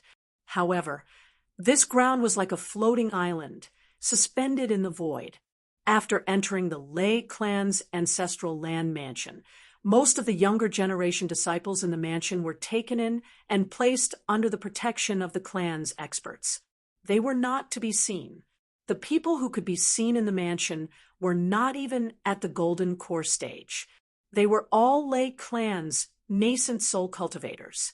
However, when they saw Xiao Yan and Tang Jun walking over with Lei Lai and Lei Jia, they lowered their heads slightly and solemnly bowed. Xiao Yan was an expert that even Lei Lai could not fight against. The name of Emperor Yan had already spread throughout the heaven primal world and shook the divine land. Although Tang Jun was in the middle stage of Yuanying cultivation and was even lower than the late-stage Yuanying ancestors of the Lei family, no one dared to look down on him. He had once replicated the battle achievements of his master Xiao Yan and killed a late-stage Yuanying cultivator in the Golden Elixir period. He had suppressed his peers and made countless geniuses bow their heads in submission. Even in his sect, Xianmen Tianzong, which was full of geniuses, only Zhou Yunsong and Han Yang could compare to him in terms of actual combat. The youth that they would not even look at in the past, who would only think of Tang Wenhua as he ran away with his treasures when he heard his name, who they felt had dirted their ears, had already grown into an expert that they had to start looking up to. How many years had it been? Although every Lei family cultivator lowered their heads and did not let others see their gazes, they could feel that everyone's emotions were extremely complicated. If Tang Jun was just a lone cultivator, then the Lei family might change their opinion of him, but they would not be as bitter and helpless as they were now. They would most likely try to recruit Tang Jun again. If he dared to refuse a toast only to drink a forfeit, then it would not be too late to take him down. After all, the Lei family still had Lei Lai of the Return to Void Realm and the clan treasure. However, behind Tang Jun stood Xianmen Tianzong, a colossus that the Lei family could not shake at all. Even Fun Tianya alone was not something that the Lei family could shake. Unlike Lei Jia, who was stuck in a bottleneck and had a difficult road ahead, the current Tang Jun was still in a state of rapid development and continuous improvement. Under Xianmen Tianzong's nurturing and protection, the chances of Tang Jun dying were too low. With the strength and potential that he had displayed now, he would be able to look down on the entire Lei family with his own strength in the future. This reality was placed in front of everyone, causing every Lei family member to feel dispirited and lost. Tang Jun followed behind Xiao Yan. His face didn't have the rueful feeling of returning home in glory, nor did he have the arrogance of being satisfied with his success. But it was just this that made the Lei family's people feel even more upset in their hearts. I want to pay my respects to my mother first. Tang Jun looked at Lei Lai and said he had returned to the Lei family for only a few things: pay his respects to his mother, repay the Lei family members who had taken care of him when he was young, and settle the score with Lei Jia and the Lei family members who had bullied him. After that, he had to figure out what Tang Wenhua was doing. He was not interested in it, and it would not affect his state of mind.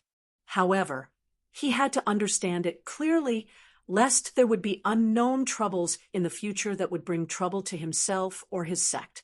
Hearing Tang Jun's words, Lei Lai nodded. That's right. After you pay your respects, we will start with 17th Mother's belongings. Everything that Tang Wenhua left behind was kept by 17th Mother when she was alive. The so-called 17th Mother was Lei Lai's first wife's daughter, Tang Jun, and Lei Jia's mother. After Tang Jun offered incense for his mother, Lei Jia also offered incense for his mother without a word. He looked at his mother's memorial tablet with a slightly dazed expression. After paying his respects to his mother, Tang Jun followed Lei Lai to a quiet room. With a point of Lei Lai's finger, a stream of light landed on the table in the quiet room. there were many items wrapped in the light. They had been specially categorized and organized, so there was no sign of disorder. The Lei family, and even the Great Zhou dynasty, had clearly been checked inside and out many times. Perhaps there was really nothing special about these things, or perhaps they had been processed with special secret techniques. Some strange techniques could not be opened without special techniques. Even if the decider was stronger, if the decider were to forcefully open it, the item would be directly destroyed, and the possibility of it being destroyed was even higher. Xiao Yan's gaze swept across the items. Then he turned to look at Tang Jun. "Try it." Tang Jun took a step forward and came before these items. He took turns using his Fa Li to absorb them one by one.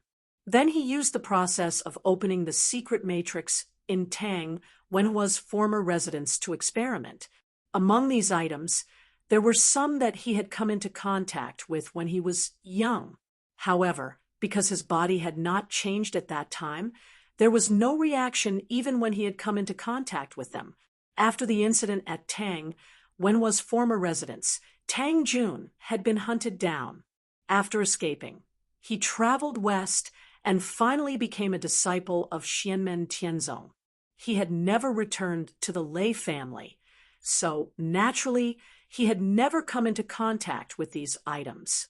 When Tang Jun grabbed one of the jade talismans, the jade talisman suddenly changed. Lei Lai and Lei Jie's eyes shone brightly.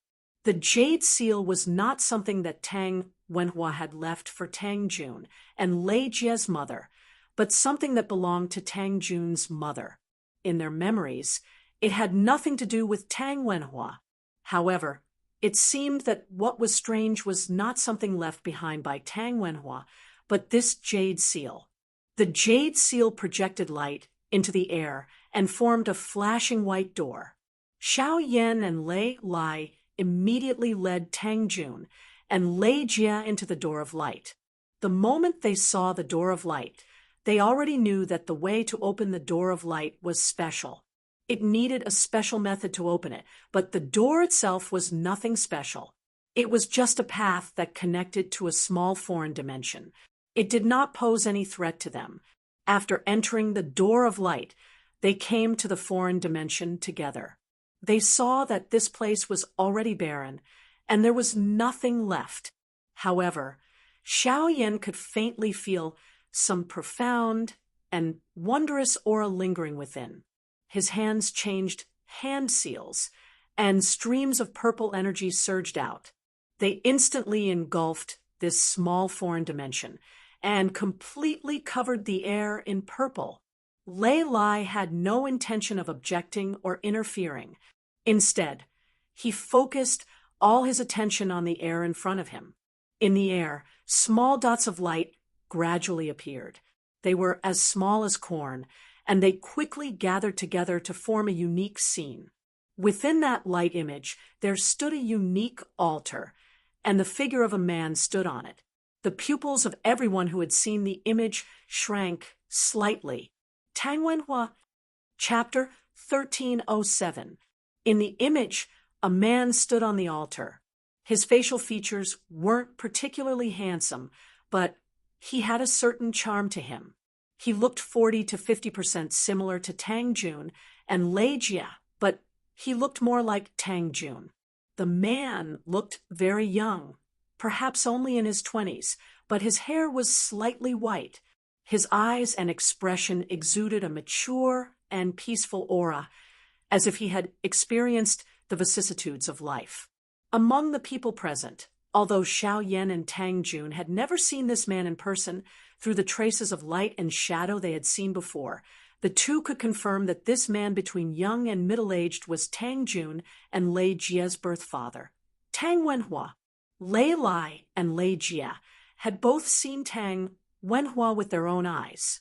Naturally, they recognized him immediately when they saw the image. Lei Lai's expression was calm as he stared at Tang Wenhua, while Lei Jie's breathing became noticeably heavier. The Tang Wenhua in the image was currently standing at the center of the altar. His hands formed hand seals, and streams of magic power were sent out into the altar. There were other things at the center of the altar. Upon closer inspection, they were treasures rich in spirit energy. They were gradually dissolving under the effects of Tang, Wenhua's magic power, turning into clumps of flames. Tang Wenhua's magic power aura wasn't very strong. It had just reached the early stage of yuanying. However, the ritual he was performing was extremely mysterious. Lei Lai stared at it carefully, and his brows furrowed. He discovered that he, who had successfully refined his spirit to return to the void, couldn't understand Tang Wenhua's ritual at all. He couldn't understand the profound mysteries hidden within. A return to void expert couldn't understand the ritual performed by an early-stage yuanying cultivator. The mysteries hidden within Tang Wenhua's ritual shocked Lei Lai. If Tang Wenhua hadn't learned it from someone else, but created it himself, then the mysteries hidden within would be even more intriguing. Xiao Yan's eyes lit up slightly as he looked at the ritual Tang Wenhua was performing. There seemed to be a boundless flame burning in his eyes, dazzling. At this moment, the projection that Xiao Yan had restored with his transcendence energy suddenly shook a little, twisting and pulling. It was as if a piece of paper had been suddenly torn apart by someone with great force. Xiao Yan raised his eyebrows and sneered. He pointed his finger at the image and pointed at it. Suddenly, a raging flame ignited on the image. These flames did not damage the image of light and shadow. Instead, they burned the invisible hand that was tearing the image apart. Being burned by the flames, the invisible hand immediately shrank. The distorted scene quickly returned to normal, and bright flames still danced around the edges. Lei Lai's eyelids twitched when he saw this. Everything that had happened just now happened in an instant. It was so fast that even he could not react in time. If it wasn't for Xiao Yan, then the image of light would have already been destroyed by someone. Even now, Lei Lai carefully thought back to the scene just now, and shockingly discovered that even if he could react in time, his magic power and divine abilities probably wouldn't be enough to stop the other party. This discovery allowed Lei Lai to have a more direct understanding of the strength of this purple-clothed, black-robed, valiant youth beside him. The battle between Xiao Yan and the invisible hand was not over yet. After the invisible hand was forced back by the flames, it quickly made a comeback, bringing with it an ear-piercing sound of wind. Gusts of wind suddenly appeared in the quiet room. They were shapeless and indestructible. It was the nine heavens' formless wind. Xiao Yan coldly smiled. The cyan-colored Ksitigarbha, true brilliance, immediately appeared. The dancing flame condensed to the point it seemed solid, attacking and defending in one. At the same time it blocked the astral winds. It also continuously exploded, shattering one astral wind after another. The other party did not succeed in his first move, so he immediately made another move. Dark green water appeared. It was the Tayin water, and it surged towards the Ksitigarbha true flame. At this moment, a demonic red lotus suddenly appeared in the air. Its color was pure and clear. This bewitching red lotus transformed into a formless red light and disappeared in an instant. However, at this moment, the raging wind suddenly stopped, and the dark green water also disappeared. Lei Lai and Lei Jie looked at Xiao Yan. They already knew that the demonic red lotus was actually formed by Xiao Yan's red lotus hellfire. Xiao Yan drove the red lotus hellfire upstream, following the nine heavens' formless wind and the Tayin water to the source, and counterattacked the person behind it. The red lotus hellfire specialized in damaging the spirit. When it burned to the extreme, it could directly drag a person's spirit out of their shell and into the cycle of reincarnation. If one could defend against the fire in advance, everything would be fine. However, if the Red Lotus hellfire really touched one's body, it would be a disaster for most people. The other party's reaction was also very fast. He decisively cut off the connection, making it difficult for Xiao Yan's Red Lotus hellfire to work. The two of them fought in the air across time and space. The other party saw that it was impossible to continue fighting with Xiao Yan and chose to retreat. This exchange happened in an instant. Lei Lai, Tang Jun, Lei Jie, and the others were dazzled. Lei Lai sighed softly. Emperor Yan's supernatural powers have opened my eyes. Xiao Yan looked at the image in front of him and shook his head. This person is very strong in both cultivation and supernatural powers. From the beginning to the end, he did not reveal his true strength, so I could not determine his true background. He is obviously hiding it on purpose. Otherwise, he would not have performed so well. Moreover, the place where we are fighting is where we are now. His supernatural powers have traveled through the void to come here, so he is at a disadvantage. Without a doubt, the person was Tang Wenhua, or rather, it was Tang Wenhua's real body. However, he was very cautious. Seeing that he could not do anything to Xiao Yan, he immediately retreated. This made it difficult for Xiao Yan to see through him. However, it's not too far off. In terms of cultivation level and magical powers, I'm afraid he's even stronger than me. Xiao Yan chuckled.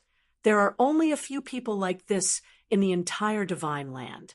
Even if he is an old monster that has been in hiding for many years with such cultivation and power, there are traces of him. The range is very small. Xiao Yan's gaze fell back on the image that was stabilizing. Speaking of which, I already have a suspect.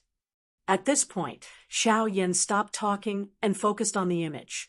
Lei Lai's lips moved, but in the end, he did not make a sound. He also looked at the image. The image seemed to be replaying what had happened here in the past. This small foreign dimension must have been the place where Tang Wenhua had secretly carried out his experiments and plans when he had lived in the Lei family. In the image, Tang Wenhua's hands changed hand seals, forming a ritual that relied on the altar to finally operate. Streams of flames danced on top of the altar. Under the illumination of the flames, giant talismans flashed in the air one after another. In the end, they gradually gathered together and turned into a ball of light. The ball of light gradually disappeared, and the profound aura of power also disappeared. But in the scene that appeared in front of Xiao Yan and the others, a light illusion also appeared in front of Tang Wenhua. Although it looked a bit blurry, Xiao Yan and the others could still make out that this scene was a scene within a scene. It was the scene of a woman giving birth. Although she looked disheveled and weak, the woman's beauty could still be vaguely seen. Tang Jun and Lei Jie's breathing stopped at the same time. Lei Lai's gaze also became deep. A child's loud cry came from the scene within the scene. Looking at this scene, Tang Wenhua's lips curled into a faint smile. It's a pity, although the second work is successful, it's still a little short of perfection. It needs to be nurtured and then stimulated. If it can be like the first failed work, it will be perfect. There are still many things that need to be done. Tang Wenhua let out a soft sigh that seemed to be both praise and pity. Under the illumination of the flames, his face flickered. Also, too many materials were used up. The possibility of failure is too high. Tang Wenhua stood on the altar and looked up at the sky. Most importantly, there is not much time left. If we continue to stay here, they may see through our tracks. He wiped his hand, and the flames on the altar suddenly went out. The light of the altar also gradually dimmed. In the end, it started to continuously disintegrate and turn into dust, no longer existing. Tang Wenhua landed on the ground with his hands behind his back. He slowly walked away, as if he had left this foreign dimension. At this point, the content of the light and shadow image had come to an end. But Xiaoyan and the others were still deep in thought. They carefully recalled everything they had seen. After a long while, Lei Lai looked hesitantly at Xiaoyan. If this old one is not mistaken, among the things Tang Wenhua sacrificed during the ritual, other than all kinds of natural treasures, there seemed to be some kind of bloodline crystal. Xiaoyan nodded. Tang Jun and Lei Jia were shocked. Xiaoyan glanced at them and said, "It is not formed from the essence of the demon races, flesh and blood." When he said this, Tang Jun and Lei Jia's expressions became even more serious. Is it from the human race? Everyone knew that humans could not pass down powerful bloodlines like the demon race. At least, it was not a relatively complete inheritance. A mediocre person could give birth to a monstrous genius with extraordinary talent, and genius-level people could marry and give birth to ordinary descendants. Even if there were strong inheritances like the ancient race, or even the Yen family of Taishu Temple, which had powerful inheritances from generation to generation, they were still not stable. At least in the history of the human cultivation world, there had never been a bloodline inheritance for all kinds of top special qualities, such as the pure yang body, the burning yang body, the pure yin body, the extreme yin body, the 9-chi true thunder body, the blue flame emperor body, and so on. Lei Lai asked in a low voice, could it be that he found the skeleton of an expert who once possessed the 9-chi true thunder body and the blue flame emperor body, and then extracted the blood and bone essence from them? Then he refined it further and obtained some profound mysteries, and then added it to the newborn? But can this also succeed? Lei Lai was dazed for a moment, but the truth was right in front of him. This is too crazy. Xiaoyan stood with his hands behind his back. After thinking for a while, he suddenly crushed a sound transmission crystal. Chapter 1308. Xiaoyan crushed a sound transmission crystal. On the other side of the crystal, a voice came through like a low rumbling thunder. Flame Emperor suddenly sent a message. Is there something? This voice belonged to the current sect master of Purple Cloud Path, Dao Master Lei Yun.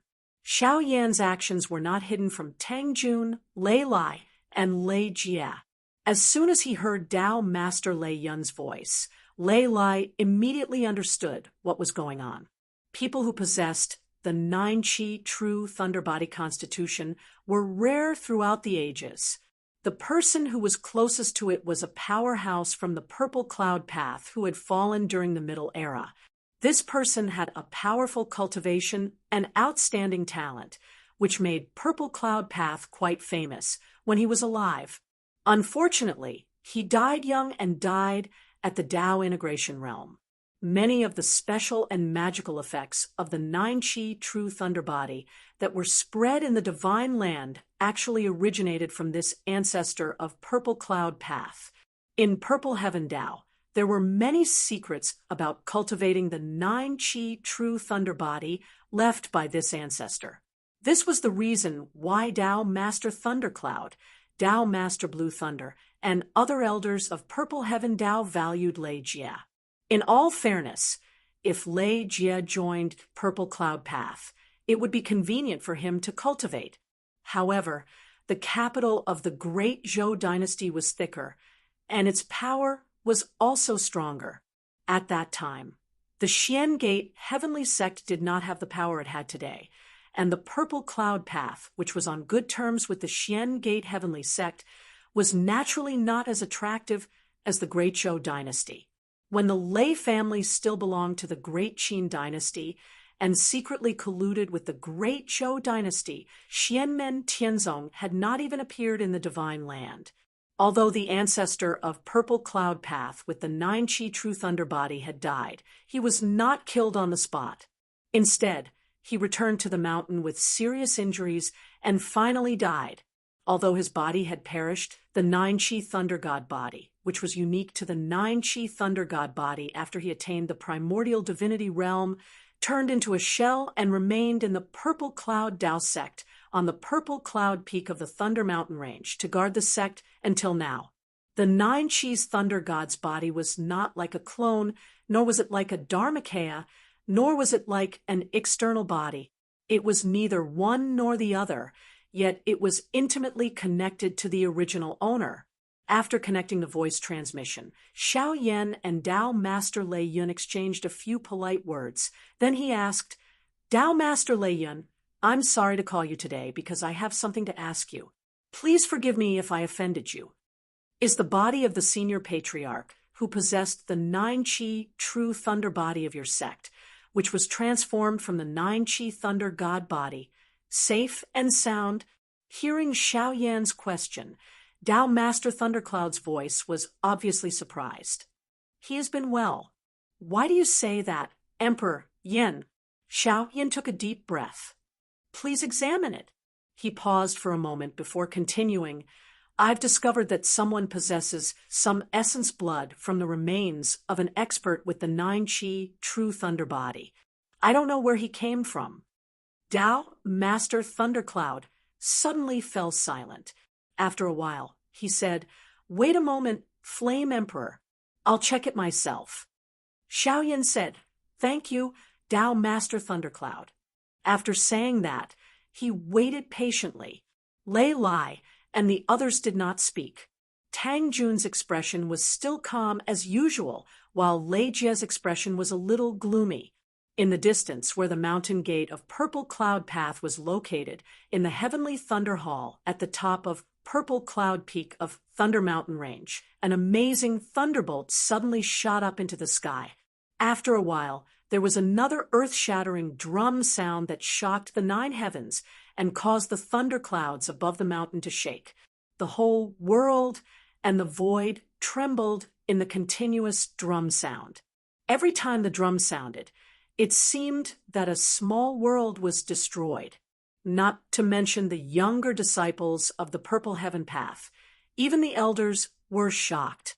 The sound of the drum clearly came from the Purple Heaven Path's Mahayana Great Artifact, the Nine Thunder Drum. In addition to the earth-shattering drum sound, lightning flashed in the sky above the Heavenly Thunder Hall and continued to spread, covering the entire Purple Cloud Peak below. The thunder clouds in the sky became thicker and thicker. Bolts of purple lightning fell down and merged with the lightning that covered the Purple Cloud Peak. A huge array pattern composed entirely of lightning spread in all directions. In the end, it almost covered the entire Thunder Mountain Range. For a moment, there was only lightning between the sky and the earth, destroying and annihilating everything else in the world. Is there a strong enemy? All the cultivators of the Purple Cloud Tao sect were shocked. The scene in front of them was clearly the result of the sect master, Tao Master Thundercloud, personally presiding over the sect with the 9 thunder drums. He had activated the 9 heaven divine firmament lightning emperor capital formation to the extreme, but soon the lightning dissipated and the formation became calm again. The earth-shattering drum sound also gradually subsided. There was no trace of the enemy in front of them. Such a move made many cultivators of Purple Cloud Path feel puzzled and confused. At this moment, in the Heavenly Thunder Hall at the top of Purple Cloud Peak, Tao Master Thundercloud, Tao Master Blue Thunder, and other elders of Purple Cloud Path all looked livid. Among them stood a fierce-looking old man with purple hair and a heavy aura. He was the origin spirit of the Mahayana level magic treasure, the 9 thunder drum. The purple-bearded old man's hair and beard were also standing on end, and his face was full of anger. Tao Master Thundercloud took a deep breath, calmed himself down, and reconnected with Xiao Yan. He said in a deep voice, "Sorry to make you laugh, Flame Emperor. The ancestral master's body looks normal on the surface, but it has indeed been secretly touched by someone. Someone intercepted and triggered a part of the ancestral master's blood essence." As he spoke, Tao Master Thundercloud's face became ugly again. not mentioning that he knew nothing about this matter. The other party's technique was also extremely ingenious. After taking action, they even did a lot of concealment and disguise. Under the situation where he received Xiao Yan's reminder, it was hard for him to detect the changes within. He had to call out the 9-link thunder drum and circulate the 9-heaven divine firmament lightning emperor capital seal formation to the extreme, concentrating on searching. Only then did he see some clues. If it wasn't for Xiao Yan reminding him to specifically look for it, if he only used the formation to fight enemies normally, it would be hard to even notice this change. Such a thing really made Dao Master Thundercloud and the entire Purple Cloud path lose face. Even Dao Master Thundercloud, Dao Master Blue Thunder, and the others wanted to deny such a shameful thing so that it wouldn't spread. However, after careful inspection, although they found the change in the ancestral master's remains, they didn't know who did it. Seeing that Xiao Yan seemed to have a clue, in order to avenge the shame, they honestly admitted it. How many clues does the Flame Emperor have? Do you know who did it? Dao Master Thundercloud asked, in a deep voice. Although he couldn't be sure that the bone and blood essence that Tang Wenhua used to activate the ritual belonged to the ancestor of the Purple Cloud path, Xiao Yan had a hunch that there was a 90% chance that it was correct. He replied, "At present, the clues are not clear. I will explain it to your sect later." After a long time, Dao Master Thundercloud let out a sigh. "I'm ashamed to face the ancestral master. I'm ashamed to face the ancestral master." The sound transmission was cut off. Xiao Yan turned to look at Lei Lai and Lei Jia. Lei Lai sighed and said, "I promise I won't tell anyone about this." Lei Jia also nodded with a complicated look in his eyes. Xiao Yan said, "Fellow cultivator Tang, Wenhua's Yuanying stage cultivation level shouldn't be a lie.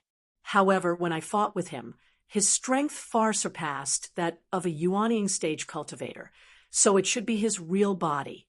Tang, Wenhua should be an alias, but the clues about his whereabouts have been cut off. However, the sequence of his actions is gradually becoming clear. As for his origin and ultimate goal, we can't come to a conclusion yet. We need to find him to know."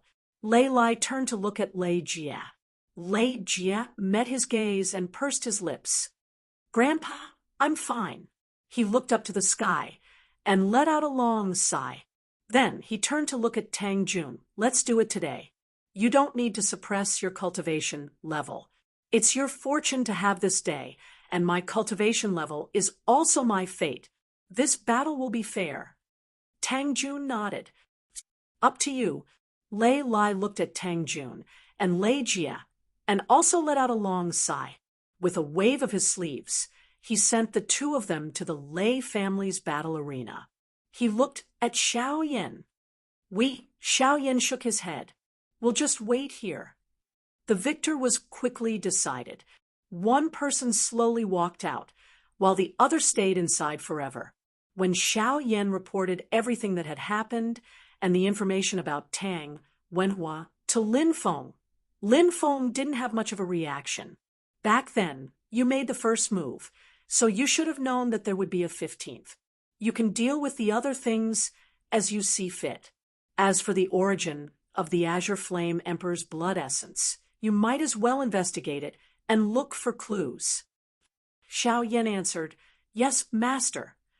After cutting off the Transcendence energy sound transmission with Xiao Yan, Lin Feng thought, "Tang Wenhua, interesting. There are indeed many geniuses in the world. Even if his cultivation and Transcendence energy aren't at the peak, he might still be able to do something unique. Since I already know the reason behind your actions and the various mysteries behind them, it'll be much easier to find you now that I have a target in mind. However, you've obviously realized this yourself.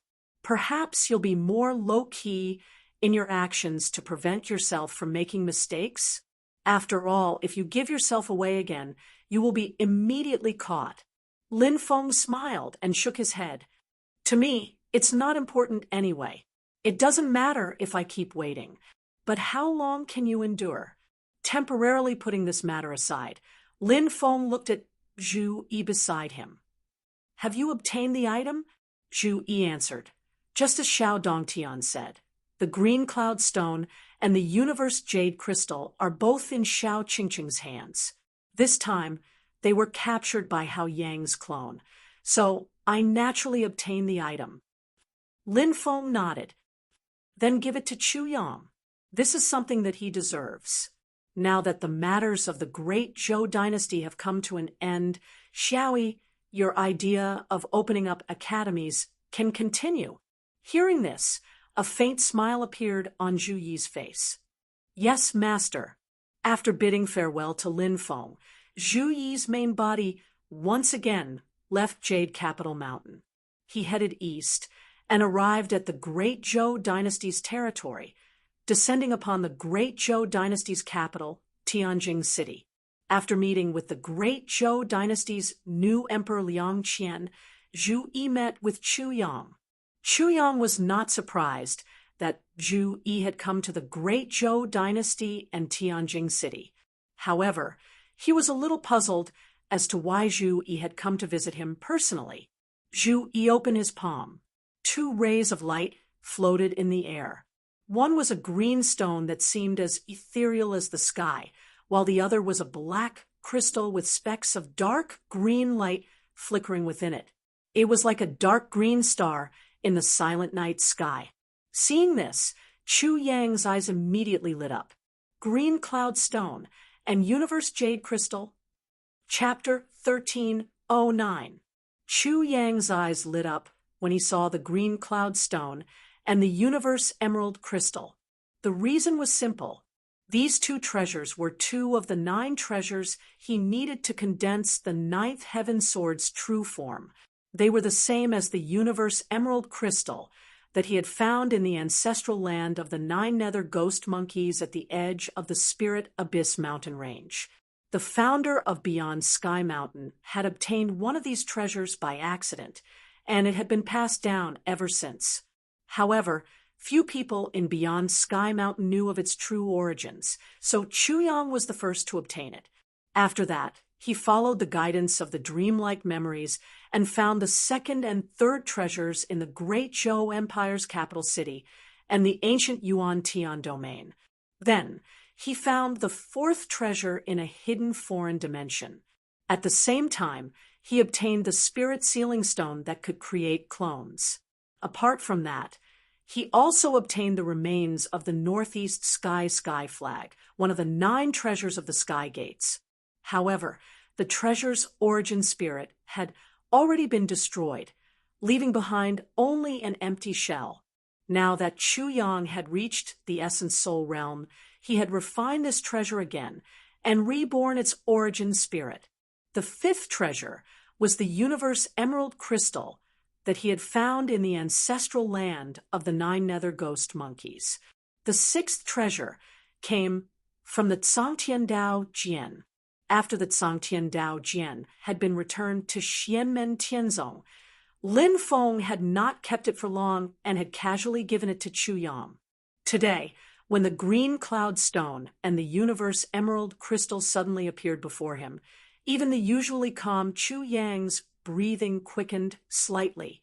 With these 2 treasures in hand, he now had 8 of the 9 treasures needed to condense the 9th Heaven Sword. Not to mention that victory was in sight. The power of the 9th Heaven Sword that had yet to be completely formed would be further enhanced. Chu Yang quickly calmed down and put away the Green Cloud Stone and Universe Emerald. Then he solemnly bowed to Zhu Yi, thanking Lin Feng and Zhu Yi. Zhu Yi accepted the bow on behalf of his master Lin Feng. When it was Zhu Yi's turn, he slightly turned sideways to avoid it. He said, "The last treasure you lack to forge your sword is missing. However, our sect has just received the heavenly jade." From what he said, when the ancient heavenly gate was destroyed, the Taishu Temple seemed to have obtained the ancient soul warm jade. However, the news cannot be verified.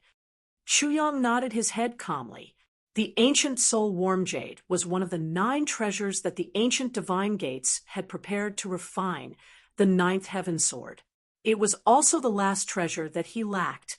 Chuyang was not surprised that Zhu Yi knew of his secret. He also knew that Zhu Yi was the same as his master Lin Feng. They would not covet the 9th heaven sword. My master said that even if all 9 treasures are gathered, you will not be able to condense the 9th heaven sword according to the sword shadow of the 9th heaven sword. Zhu Yi looked at Chuyang. If you succeed, the 9th heaven sword will be more like the immortal dragon city that was not completely refined, or the book of life and death of the king of the underworld before he devoured the 6 paths of reincarnation. If you want the 9th heaven sword to be completely refined, you will need an opportunity. When Chuyang heard this, a thoughtful expression appeared on his face. So it is as he reached the primordial spirit level and refined the 9th heaven sword, his understanding of the 9th heaven sword became deeper. He also had some guesses. Now that he had been verified by Lin Feng, he was even more certain. However, where was the opportunity for the 9th heaven sword to be refined? Chuyang felt like there was a layer of fog in front of him. He could not see it clearly. In the beginning, Chuyang guessed that the 9th heaven sword would be able to reach the creation realm by cutting the celestial heaven sword like the heaven punishing sword. Before Xianmen Tianzong and the heaven punishing sword were born, it was widely recognized that the only sword in the divine land's long history that could fight against the celestial heaven sword was the ancient heavenly gate's great 9 heavens divine sword. Unfortunately, the ancient heavenly gate had fallen long ago, and the 9th heaven sword could only remain in the imagination. After all, before the heaven punishing sword, the celestial heaven sword was the strongest sword Tao Dharma treasure in the divine land. Even if it was broken by the heaven punishing sword, it was still not to be taken lightly. However, the 9th heaven sword might not be as strong as the heaven punishing sword. It had the power of creation before it reached the creation realm. Even if it could break the immortal heaven sword, which was already a creation realm Dharma treasure, Chuyang felt that it might not be the opportunity for the 9th heaven sword to reach the creation realm. In a sense, the 2 sword Daos were opposing each other, but they were not like the heaven punishing sword and the celestial heaven sword. Chuyang had a vague guess in his heart, but he was not sure if it was right or wrong. Thinking of this, his heart shook slightly, and he looked up at Zhu Yi. Zhu Yi met his gaze and said slowly, "Master has nothing else to say." Chuyang nodded. He did not say anything else. In fact, this was Lin Feng's advice to him. After sorting out his thoughts, Chuyang cupped his hands at Zhu Yi. "Thank you, Master of the Mystic Gate. Thank you, Master Yi." After Zhu Yi brought the green cloud stone and the universe jade crystal to the great Zhou dynasty's Tianjing city, Lin Feng stayed on Yujing Mountain. He was still sitting cross-legged on a branch of the mysterious heaven treasure tree. Silently, he tried to figure out his Tao. He closed his eyes, and purple qi surged all over his body. Slowly, the Tai Chi pattern on his forehead rotated. After a while, Lin Feng stopped. The purple qi returned to his body, and the Tai Chi pattern on his forehead disappeared. He turned his head to the side. "Shihao, what's the matter?" At this moment, the void in the direction of Lin Feng's vision broke open. A handsome young man wearing a violet robe with golden edges appeared there. It was Miao Shihao. Miao Shihao's expression was calm and dignified. There was a hint of carefreeness and loneliness. He looked worried like the moon. He was like a graceful young master, an immortal under the moon. He cupped his hands at Lin Feng and said, "Sect leader, I'm here to bid you farewell." Lin Feng was not surprised. He smiled and asked, "You finally want to take in a disciple?" Miao Shihao smiled and nodded. "That's right. I've finally sorted out my thoughts. I've also achieved some success in the Tao I've practiced. I'm thinking about finding a successor. Sect leader, you've shown great power in the war between the two worlds. Taishu Temple has suffered a great loss. Under such circumstances, we have no choice but to seal the mountain. I don't have to worry about them taking advantage of me when I travel alone. At this point, Miao Shihao smiled again. Besides, even if they kill me now, it's useless. I've already reported everything I know to you. There's no need to kill them. If I just vent my anger, I'll lose more than I gain.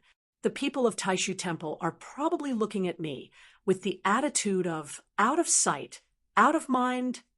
Although I've reached the primordial soul realm, I'm still no match for the top cultivators of Taishu Temple. I won't take the initiative to look for them. Anyway, they'll be destroyed by you. Lin Feng's expression did not change. He looked at Miao Shihao. Miao Shihao's eyes were empty. He said lightly, Taishu Temple is biding their time now, but it doesn't mean they'll give up. They're just accumulating strength. Even if you don't deal with them, they'll come to you eventually. Lin Feng smiled, but didn't say anything. Miao Shihao also smiled. Some of the sect errands I took on before, I'll go do a special handover later. After the handover, I'll directly leave the mountain. I'm a little interested now. What kind of successor will you find? Lin Feng said with a smile. Is it a person with a simple and honest mind, or a person with 7 orifices in his heart, extremely exquisite? Miao Shihao shrugged coolly. Who knows? I don't have a definite answer in my heart. I'll just have to look. As long as they're fated, have good aptitude, and are suitable to practice my Tao techniques, be they simple or quick-witted, they're all fine. Lin Feng nodded. This is indeed in line with your usual style. Miao Shihao smiled. His melancholy and cold temperament suddenly changed. He returned to the charming posture he had before he reached primordial soul realm. He looked at Lin Feng. Actually, Brother Shihao, have been wanting to find a disciple with a temperament like you, sect leader. He looked at Lin Feng with a hidden bitterness. Sect leader, please don't think that my thoughts are disrespectful. It's because you haven't responded to me, so I can only find a disciple for myself. Lin Feng glanced at him. You decide what kind of disciple you want to take. I won't interfere. However, that child who's going to be your disciple is really pitiful. Miao Shihao covered his lips and chuckled. Sect leader, look at what you're saying. If I take that child as my disciple, I'll definitely treat him well. I'll hold him in my hands and be afraid that he'll fall. Lin Feng said, That's right. That's why he's pitiful. Miao Shihao heard that and instantly laughed out loud. His temperament changed again. Although he was unusually handsome, his laughter was heroic, like a burly man from the north. He sang passionately, Sect leader, you must be joking. After laughing, his temperament changed again. He became elegant and noble like Zhu Yi and Jiao Junchen. He was like a well-read scholar. He stood up and bowed to Lin Feng. Sect leader, I'll be leaving now. Lin Feng smiled and nodded. I hope that you'll find a suitable successor. Miao Shihao's temperament changed again. He became charming again. He rolled his eyes at Lin Feng before turning around and leaving gracefully. Lin Feng shook his head. When it's true or false, it's true. When it's false, it's true. When it's true, it's false. This Tao technique is interesting. However, speaking of the problem of a successor, Lin Feng looked down in the direction of Yang Qing's Nirvana Paradise. Little Qing's Nirvana Paradise finally has a new disciple. It's rare. Lin Feng had 8 personal disciples under him. Among the 8 cave residences, Yang Qing's Nirvana Paradise was the weakest. There were only Yang Qing and Zhou Yunzong. Because of this, Yang Qing had attracted a lot of gossip in the outside world. Of course, whether it was Yang Qing's personal achievements or the achievements of his disciple, Zhou Yunsong, it had already proved that the people who spread the gossip had eyes but could not see. Yang Qing was in charge of the Medicine Valley. His position was not light. Among the disciples under Lin Feng, his attainments in alchemy were second only to Xiao Yan. There were many younger disciples of Xianmen Tianzong who wanted to be his disciple. However, after the Battle of Annihilation Xian, Yang Qing had been traveling outside for many years. He was afraid that he would miss the teaching of his disciples. At the same time, because of the matter with his lover, Fang Ting, he was also a little disheartened. Therefore, after Zhou Yunsong, he had not accepted another disciple. Zhou Yunsong's own cultivation was full of dangers. He needed to be careful and cautious. Similarly, he did not have the energy to teach his younger disciples. At the same time, his character was also not good at interacting with others. This led to the Nirvana Paradise being led by Yang Qing and Zhou Yunsong all these years. However, this time, the Nirvana Paradise finally had a new disciple. Chapter 1310. In the Medicine Valley of Yujing Mountain, the younger disciples of Xianmen Tianzong were busy. This place was originally managed by Yang Qing's Nirvana Wonderland, but after the Battle of Extermination Xian, Yang Qing often left the mountain. Her disciple, Zhou Yunsong, was not good at cultivating spiritual plants and refining pills. Therefore, when Yang Qing was not on the mountain, the Medicine Valley on Yujing Mountain was usually managed by Zhu Yi. After the younger disciples of Qian Tian Temple grew up, most of the time, it was them who took care of things here. When Yang Qing returned to the mountain, the disciples of Qian Tian Temple would directly report to Yang Qing, and Yang Qing would still be in charge. On one side of the Medicine Valley stood a towering tree. The trunk of the tree was extremely thick, reaching thousands of feet high. The trunk was straight and smooth, but above the trunk, a huge crown and branches extended in all directions. The crown of the tree was extremely huge. However, the space of the Medicine Valley had been specially processed. The giant tree, which was thousands of feet high, was contained within it. It could not be taller than the surrounding mountains of the Medicine Valley. It was like a spiritual plant rooted in the Medicine Valley. Only after entering the Medicine Valley and looking from the inside, one could feel the tree's figure that seemed to reach the sky.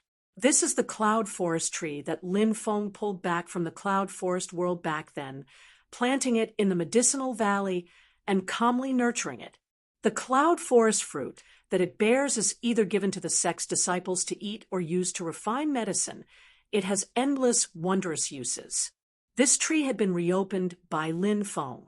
After leaving the dimensional world and coming to Yujing Mountain, it quickly passed the void thunder tribulation. Its accumulated essence was transformed into demonic power and formed a demon infant. After that, it became a demon king in the middle stage, and even the late stage, as if it was walking on flat ground. In the blink of an eye, it quickly reached the peak of the late stage of the demon king.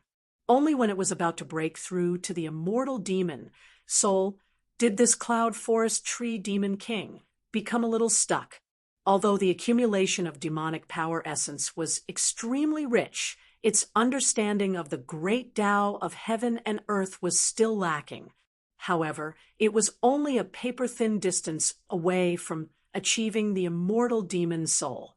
He was the most powerful chief of plants in the Medicine Valley, and he also took on some of the responsibilities of caretakers.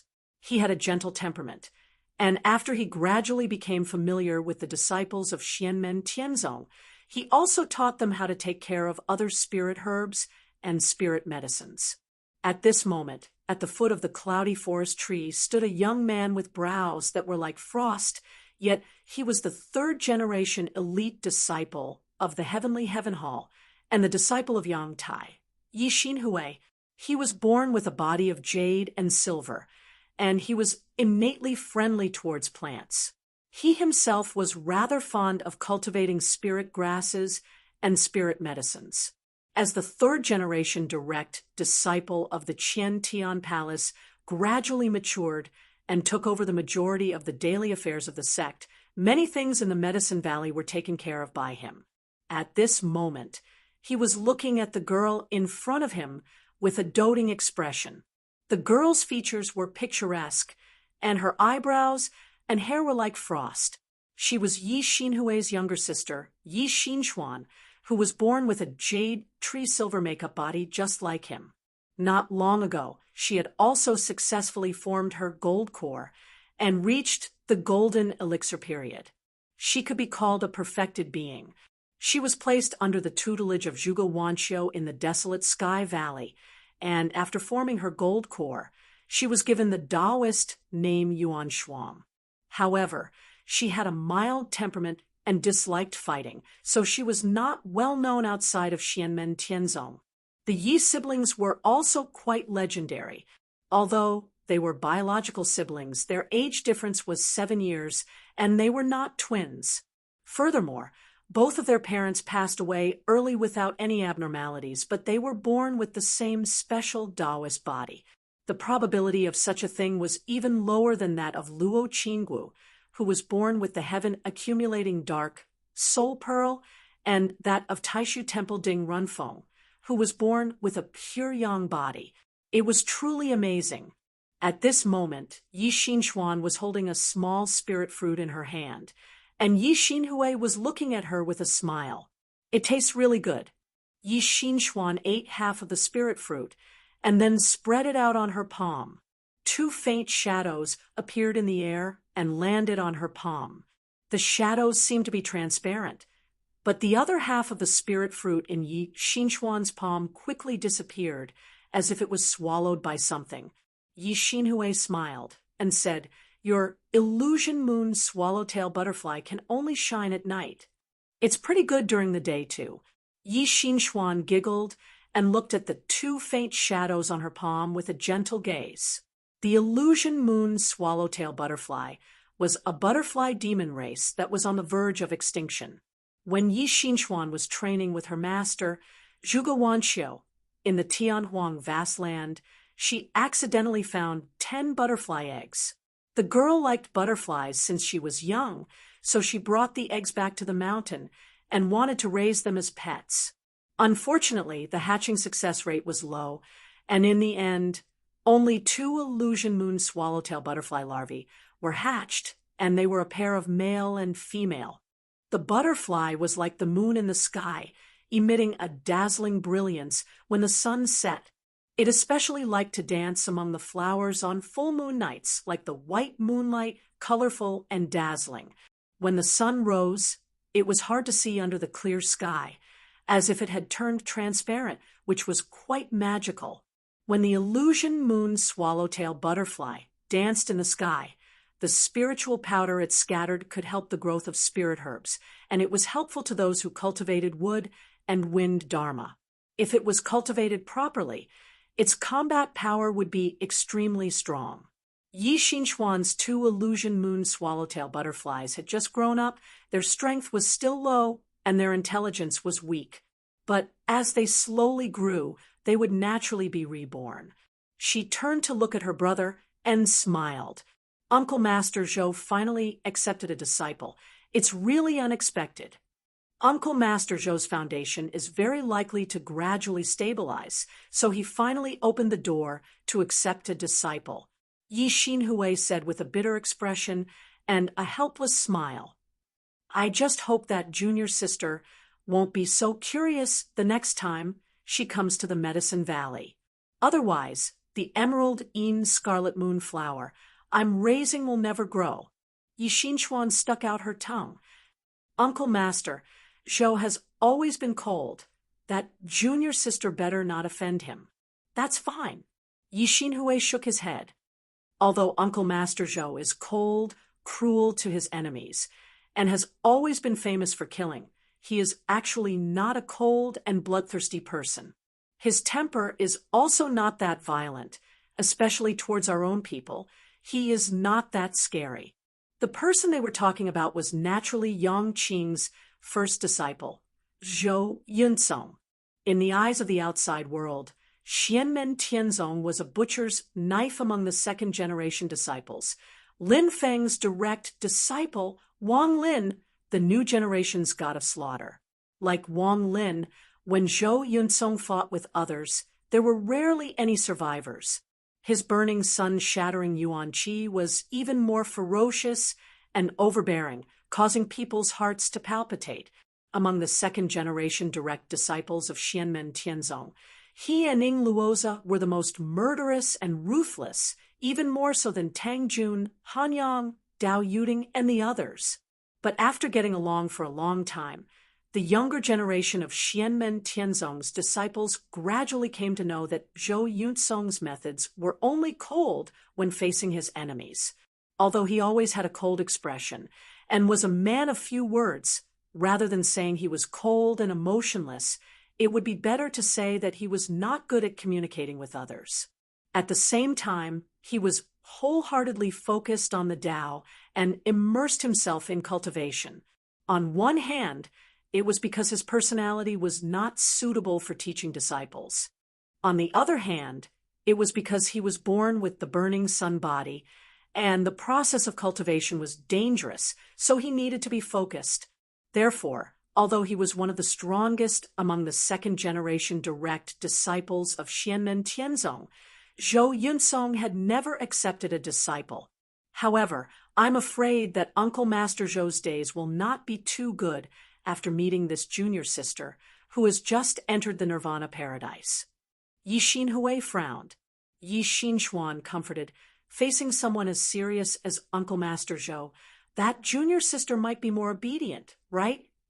At this moment, Zhou Yunsong, who was the subject of their discussion, was sitting in the Nirvana paradise. Just as Yi Xinhui and Yi Xinchuan had expected, he indeed felt that his days were a little torturous.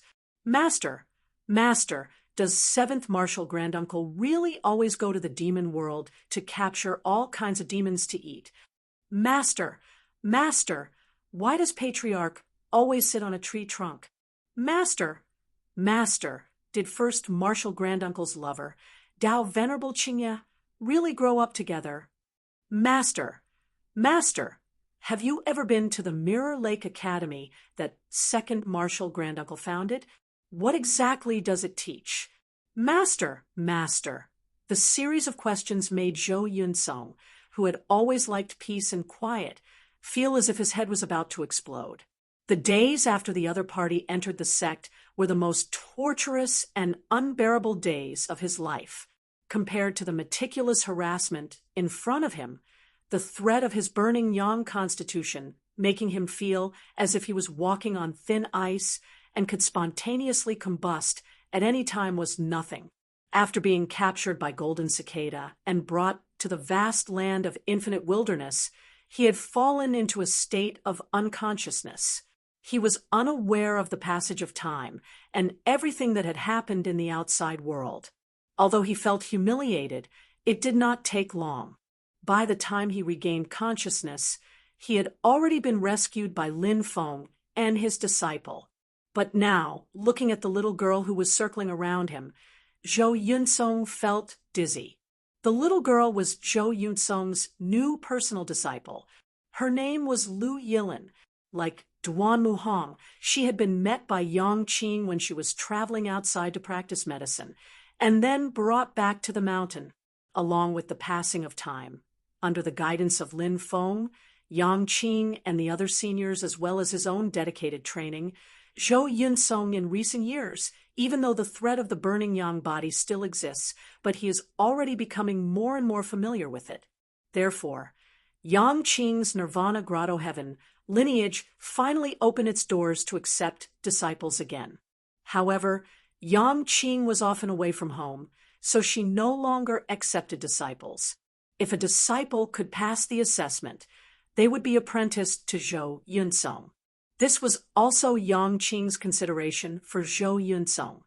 In the process of teaching disciples, It would help Zhou Yunsong constantly examine the foundation of his dharmic Tao and become more proficient in it.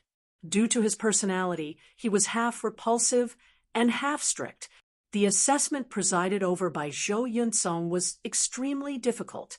All the juniors who had passed the assessment to become personal disciples and chose to be apprenticed to Nirvana Grotto Heaven were all eliminated. There was only one exception, and that was Lu Yilin in front of him. This result was beyond many people's expectations. Although she was a little talkative and muddle-headed, Lu Yilin became the only third-generation personal disciple who successfully passed Zhou Yunsong's assessment and became apprenticed to Nirvana Grotto Heaven. In all fairness, Lu Yilin's ability to pass the assessment was largely due to luck. However, since she had passed the assessment, Zhou Yunsong accepted her as his personal disciple. Although Zhou Yunsong, who had no experience in teaching this disciple, was at a loss. However, Zhou Yunsong soon regretted it. Lu Yilin was very excited. When she was a foundation disciple, she could only hear rumors about many things. Some were false, some were exaggerated, and it was difficult to tell the truth from the lies. Now that she had finally become a personal disciple, and her master was the outstanding second-generation personal disciple of Xianmen Tianzong, Zhou Yunsong, she, who was already full of curiosity, could no longer control herself. She just wanted to pour out all the doubts in her heart and get answers from her master. Master, Master, why don't you ever smile? The senior and junior sisters who learned together in the Cloud Peak Hall all said that you are handsome. If you smile, you are even more handsome. Before she could finish her words, she saw Zhou Yunsong stand up and leave the quiet room with an expressionless face. Lu Yilin was at a loss. Did I say something wrong? Chapter 1311. Seeing that Zhou Yunsong left the room without saying a word, Lu Yilin was at a loss. That's right. Everyone thinks that Master is very handsome, even if he always has a straight face. Generally speaking, even if a cultivator had not reached the level of primordial spirit transformation, the higher his cultivation, the better his appearance would be. His ordinary foundation would become extraordinary because of the cultivation of qi. Those who had a good foundation would be more eye-catching. To be fair, although Zhou Yunsong had always been cold and indifferent, his facial features were extremely handsome. Among all the second-generation disciples of Xianmen Tianzong, except for Han Yang, the others were inferior to him. This was only in terms of facial features, but even in terms of temperament and aura, Zhou Yunsong was still one of the most outstanding people. Sometimes, the younger disciples would talk about him in their spare time. Although it was not appropriate to talk about their elders, they would also secretly exchange gossipy views.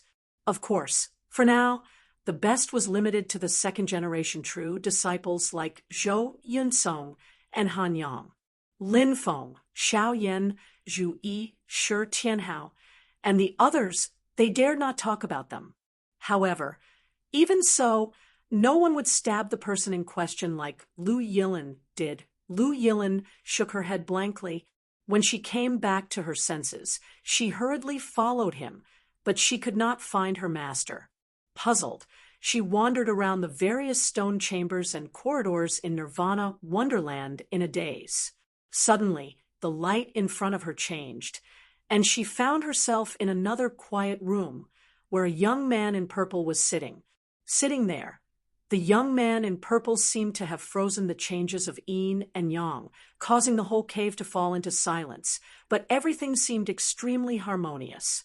In his ordinary body, there seemed to be thousands of things being nurtured, containing endless changes in the extreme silence. When Lu Yilin saw him, she immediately cheered, "Grand Master!" The young man in purple was naturally the master of Nirvana Wonderland, Yin Yang Dao Monarch Yang Qing, the master of Zhou Yunsong, and Lu Yilin's grandmaster. Yang Qing's expression was calm, and there was a tinge of indifference in her gentle gaze. Her eyes were black and white, and there was a faint luster flickering in them, which made people admire her. Looking at him, Lu Yilin felt as if his heart had calmed down and his jovial temperament had stabilized. Remembering the rules, he hurriedly bowed to Yang Qing. Disciple Lu Yilin greets Grandmaster. Yang Qing waved his hand at her. There's no need for formalities. After you've settled down, you can follow Yun Song and learn Tao. Take good care of your body. Just like Duan Muhong, Lu Yilin was a good seedling that Yang Qing had met while practicing medicine. Coincidentally, she was seriously ill, just like Duan Muhong in the past. Moreover, her illness was even stranger and more difficult to deal with. This woman's physique was rather strange. The yin and yang qi in her body did not mix with each other. Moreover, it was constantly changing and chaotic. From a certain point of view, it was the opposite of Yang Qing's perfect yin and yang body. Later, her strange illness was cured by Yang Qing, and they returned to the mountain together. She passed the entrance examination and became a disciple of Xianmen Tianzong. While Yang Qing and Lu Yilin were talking, a person walked in from the door of the quiet room. It was Zhou Yunsong, who had left earlier. Zhou Yunsong held a small bundle in his hand. He opened his palm, and the bundle flew up and landed in front of Lu Yilin. "This is for you," Zhou Yunsong said. Lu Yilin blinked her eyes and took the bundle. She opened a corner and saw a few bottles and jars inside. Yang Qing said, "These things are for your baptism later. Yun Tsong will bring you to the lunar pool later." The lunar pool was the source of the lunar pure water that flowed in the Nirvana cave. It was set up by Yang Qing and circulated continuously. The blue water flowed around the entire cave residence and finally converged into the lunar pool. When Yang Qing was cultivating in her early years, and when Zhou Yunsong entered the sect, they had both cultivated in that place. Lu Yilin asked curiously, "Grandmaster, Grandmaster." Before she finished speaking, Yang Qing looked at her as if she knew what she was thinking. She said, "The baptism will only take place today. It won't take long. A quarter of an hour will do." Lu Yilin opened her mouth. "Grandmaster, Grandmaster, there is no need to change clothes. The clothes you are wearing are specially made by our sect. It won't affect your baptism." "Grandmaster, Grandmaster, I can indeed know what you are thinking, but I didn't mean to pry. Your mind is too lively and quick-witted, and your spirit is unstable. You don't have the heart to control it, so your mind is exposed. To me, it is like a picture in front of me. I can see it clearly." Lu Yilin was speechless, but she didn't close her mouth. Instead, she opened it wide and stared at Yang Qing in front of her. Yang Qing continued, "In the future, when you cultivate, you have to pay more attention to this aspect. It is not a bad thing to have a quick-witted mind, but it is as bad as not doing enough. If you don't control it, you will be dissatisfied. If you don't control it when you go out of the sect in the future, when you meet other primordial spirit cultivators or some Yuanian cultivators, all your thoughts will be seen by them."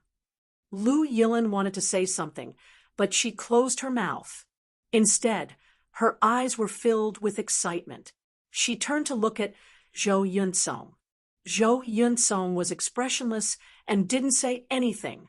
Yang Qing, who was beside him, smiled and said, "Yes, Yunsong can also see it." Lu Yilin blinked her eyes and stared at Zhou Yunsong. Zhou Yunsong glanced at her and still didn't say anything. Lu Yilin couldn't help but move closer to him and twirl around, as if to show him what she was thinking, so that Zhou Yunsong could understand. However, Zhou Yunsong simply closed his eyes. Lu Yilin was immediately discouraged and turned to look at Yang Qing. Although Yang Qing's eyes were still open, and there was still a smile on her face, she didn't say anything. Lu Yilin stared at his master, who had closed his eyes, and his grandmaster, who had stopped translating for him. After a long while, he finally couldn't hold it in any more. He ran to Zhou Yunsong and asked, "Master, Master, why didn't you tell me when you could see what I was thinking?" Zhou Yunsong opened his eyes. He didn't look at Lu Yilin in front of him, but looked at Yang Qing. "Master, do you want to use me as the foundation to calm her mind?" Yang Qing looked at her disciple as if she could see the bottom of Zhou Yunsong's heart. "Not only her, but also you." Zhou Yunsong was slightly stunned. The coldness on his face dissipated, and he showed a thoughtful expression. Lu Yilin's eyes moved between the two curiously. "Master, Master, how to calm her mind?" Before she could finish her words, Zhou Yunsong flung her sleeve and used his magic power to roll her up. At the same time, the bundle containing the bottles and jars was also rolled up. Seeing this, Yang Qing's eyes flickered slightly, and she looked at Zhou Yunsong helplessly. "Yunsong?" At this moment, Zhou Yunsong's expression had returned to normal. He bowed to Yang Qing. Disciple tried his best. "Thank you, Master." Yang Qing looked at him and waved her hand after a long time. "I believe you have a sense of propriety. Go, send Yilin to the baptism first. But things like today will only happen once. It won't happen again." Zhou Yunsong's face, which had calmed down again, suddenly twitched slightly. He turned and left the clean room where Yang Qing was. Xianmen Tianzong, who made cultivators below the primordial spirit realm tremble with fear and dread, staggered slightly when he walked. On the Xiantian treasure tree, Lin Feng sat upright with a faint smile on his face. He looked down at the trunk under him and couldn't help but scold with a smile. "Little girl, you even made up stories about me." Zhou Yunsong's situation was special. His cultivation needed to be carefully planned. It was arranged by Lin Feng and Yang Qing together. After getting on the right track, Lin Feng wouldn't continue to ask questions. But at the beginning, he also wanted to observe and make sure there were no problems. As a result, he naturally saw the scene of Zhou Yunsong fuming with anger at Lu Yilin. He also heard many of Lu Yilin's questions. Lin Feng shook his head and didn't say anything more. His original intention was to find a disciple for Zhou Yunsong, but it turned out to be such a disciple. Lin Feng was also a little surprised. Therefore, Lin Feng simply adjusted the plan. The master and disciple would temper each other's temperament. For Zhou Yunsong, being a master was not as simple as imparting Tao techniques. On the contrary, his gains were not just Tao techniques. Whether it was the world or the internal members of Xianmen Tianzong, their understanding of Zhou Yunsong was actually relatively one-sided. Lin Feng and his master, Yang Qing, knew more. In essence, Zhou Yunsong was not a cold, heartless, crazy, and bloodthirsty person. His current personality and fighting style were to a considerable extent influenced by the special burning sun physique. At the same time, Zhou Yunsong's personality was cold and fierce. He could endure hardships and was indomitable, but he could not bear to be wronged. Moreover, he was very easily provoked by others. Once he was angry, it was very difficult to calm down and suppress. However, the way he expressed his anger was never through shouting, but through bone-chilling coldness. However, Zhou Yunsong himself was not without problems. Although he was cold on the outside but warm on the inside, he was very concerned about the people close to him, and he also had a very high sense of honor and belonging to his master, Xianmen Tianzong. But in essence, he was not a person who easily opened his heart to others. As for Lu Yilin, before she really attracted Zhou Yunsong's attention, her chatterbox and unrestrained behavior would easily anger Zhou Yunsong, and her muddle-headed personality would cause her to anger Zhou Yunsong, without knowing it. There was a saying called being spoiled and arrogant. First, one had to be spoiled to rely on. Then he could be said to be arrogant. If Yang Qing did not inform them in advance, Lu Yilin was likely to be thrown out of the Nirvana cave by Zhou Yunsong in less than a few days. Lin Feng and Yang Qing also had no intention of specifically suppressing Zhou Yunsong and asking Zhou Yunsong to endure things that he could not bear. They also had no intention of forcefully changing Zhou Yunsong's character, but at least Zhou Yunsong had to adjust the negative factors in his character to a controllable range. Otherwise, when he tried to break through to the primordial soul realm in the future, he would face great obstacles and might even have no hope in his life. This was not an alarmist talk. As for Lu Yilin, she also had to accept Zhou Yunsong's polishing. It was just that it was not controllable, but he had to try his best to avoid further loss of control. Similarly, there was no need to forcibly correct it, but he needed to adjust it. The scale of this would depend on Zhou Yunsong himself, and Yang Qing would guide him from the side. Lin Feng believed that the master and disciple could do it well. Chapter 13:12. The flourishing development of the sect is basically within Lin Feng's expectations. After the war between the two worlds this time, the prestige of the entire human cultivation world and the cohesiveness of the sect have both reached a whole new level, under the mutual promotion of both inside and outside. No matter if it's the new disciples or the disciples who joined earlier, they are all extremely energetic. The entire Xianmen Tianzong was now at the most vigorous stage of development, and the momentum for improvement was endless. However, it was precisely at this time that they had to be more careful. They had to focus on the details and grasp the general direction so that the overall direction of the sect would not deviate. Rapid development to the clouds and a sharp decline to the bottom could easily lead to problems that had not been there before in a short period of time.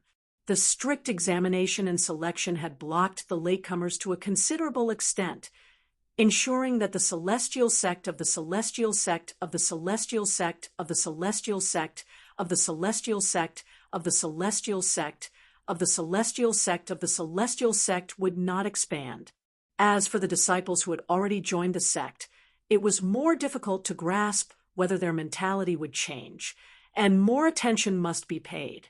People's hearts were fickle, and it was not as simple as it sounded. Most of the time, it was not because one was complacent, but when the surrounding external environment changed, people's mentality would often change in the process unconsciously. The simplest example was within Xianmen Tianzong. Due to various differences, there were also differences between the disciples. Under the control and guidance of Lin Feng, Xiaoyan, Zhu Yi, and others, the internal atmosphere of the sect had always been relatively upright. The strong did not bully the weak, and the weak did not envy them. The pioneers protected the latecomers, and the latecomers regarded the pioneers as their goals and role models. However, as Xianmen Tianzong became more and more powerful, when some of the weaker disciples went out, they would find that they, who were originally mediocre in their own sect, were so outstanding compared to the heirs of other forces in the divine land. Even if they already knew the strength of their sect's heritage after experiencing it for themselves, the feeling was the most obvious. Along with it, there were compliments, flattery, envy, and followers from the outside world. They, who were inconspicuous in the past, became the focus and the center of attention, and everyone else revolved around them. But when they returned to the mountain gate, all the halos were far away from them. The contrast would make some people work harder, but it might also make some people feel at a loss and yearn for a life outside, instead of cultivating in the sect. Following the expansion of Xianmen Tianzong's strength and the harvest from the war between the two worlds, Xianmen Tianzong's businesses outside also increased, and it was necessary to arrange for disciples to go and take care of them. It might not be currying favor, but it might cause some of the disciples to have other ideas. It was not wrong to be the head of a chicken rather than the tail of a phoenix. It was just a matter of personal choice. However, if one indulged in the enjoyment of being a local tyrant, indulged in the protection of a sect without being overshadowed by stronger people, or pursued the path of cultivation that could radiate one's own light, it would only bring more harm than good. This was also something that would happen when many other major forces developed to a certain extent. The world of mortals was like water, and it would constantly wash away one's soul unknowingly. It was not easy to be confident and self-reliant, to appreciate all kinds of scenery, and to persevere on one's own path without wavering. One needed to constantly reflect on oneself. However, aside from Lin Feng himself, his personal disciples, Xiaoyan, Zhu Yi, and the other 8, although their personalities were different, their Taoist hearts were stable. Under their top-down control, the mentality of the disciples of Xianmen Tianzong was still in a stable and benign state. From the second-generation disciples such as Tang Jun, Han Yang, Yang Tai, Li Xingfei, and Zhao Huan, to the outstanding direct disciples of the third generation who gradually began to show their talents. They were of the same lineage. The main trunk was not biased, and the branches and leaves were flourishing outwards, maintaining a normal and orderly state. The world of mortals was like water and knives, but for the descendants of Xianmen Tianzong, it was more of a kind of experience, helping them to further sharpen themselves. Lin Feng's personal prestige and the power of the sect had reached a whole new level. His influence on the inside was far-reaching and invisible, and his influence on the outside was naturally even greater. Especially after what happened in the Great Zhou Empire, the world had a deeper understanding of Xianmen Tianzong's strength. Not only was the master of the Celestial Gate, Lin Feng, dominating the world, but his disciples had also truly turned their potential into shocking strength. The geniuses under Lin Feng could now be called geniuses. Complete control of Ing Hai made Xianmen Tianzong's foundation even more solid and unshakable. After settling the matter of Liang Pan and Zhu Hongwu, whether it was Lin Feng himself or the celestial sect of Xianmen, they all returned to peace. They no longer participated in the internal changes of power in Great Zhou, as well as the negotiations between Great Zhou and Great Qin. They also did not interfere with the movements of other forces in the vast land of the Divine Prefecture. The Great Zhou Empire, which had obtained large amounts of resources, and the Dragon Crouching Tablet could straighten their backs when facing the pressure of Great Qin. Although they had to pay Liang Pan's debts in the war between the two worlds, the new emperor of Great Zhou, Liang Qian, king of Yuyuan, Liang Jingcheng, and the others could control the negotiations and compensation within a normal range. This also stopped the northern militant imperial court from acting rashly. However, at this moment, a piece of news caused waves in the Divine Land, and all the factions couldn't help but pay attention to it. This was especially so for the Great Zhou Empire, the Great Qin Empire, and the Northern Militant Imperial Court. This news was that the descendants of the ancient emperors, who had lived in the ancient world of longevity for many years, had officially discussed with Xianmen Tianzong, intending to return to the Great Thousand Worlds. Compared to Yudu's return to the Great Thousand Worlds, the movements caused by the ancient emperors were much smaller, and the nature was also completely different. However, many factions in the human cultivation world of the Divine Land were still shocked. The sects were still fine, as they only needed to pay close attention to the developments. However, the Great Zhou, Great Qin, and the Northern Militant were completely different. To them, who had completely integrated the mortal world and the cultivation world, the bloodline of the ancient emperors held great significance. This was the legacy of the ancient human emperors. Just like them, they were a faction that had completely integrated the mortal world and the cultivation world. When the ancient emperors returned to the Great Thousand Worlds, they would most likely have demands for territory. The Great Zhou Empire and the Great Qin Empire were especially vigilant. What they were vigilant about was their qi of the dragon vein. The qi of all beings was an extremely important existence to achieve the path of the human emperor. However, what made the Great Zhou, Great Qin, and the northern militant feel awkward was that the people who would decide whether the ancient emperors could return to the Great Thousand Worlds or not weren't them. Along with the news of the ancient race returning to the Great Thousand Worlds, there was another matter that caused the sealed Taishu Temple and Mount Shu Sword Sect to turn their attention to the ancient world of longevity. During the later stages of the war between the two worlds, the king of the underworld was heavily injured by Lin Feng's sword and fled in a sorry state. At that time, Liang Pan and Gu Jun, who were present at the scene, chased after him. Although the king of the underworld managed to escape in the end, his creation treasure, the Book of Life and Death, was damaged once again. Other than Liang Pan obtaining a few pages, Gu Jun also had a harvest. With this harvest, the inheritance of the ancient emperors, the longevity lotus throne, which had never been able to successfully ascend to the creation realm, was finally completed. On that day, the ancient world of longevity shone brightly. White lotuses covered the entire world and even passed through the domain passage to the Great Thousand Worlds, turning into rays of white light that descended on the southern wasteland of the Divine Land. The desolate and chaotic southern wasteland was illuminated like a worry-free hometown, a land of eternal life. However, the Great Qin Empire suffered heavy losses in the war between the two worlds and lost the immortal Dragon City. The Great Zhou Empire's situation wasn't optimistic either. Liang Pan and Zhu Hongwu were executed. The Grand Imperial Palace and the Great Wheel of Heavens were all seized.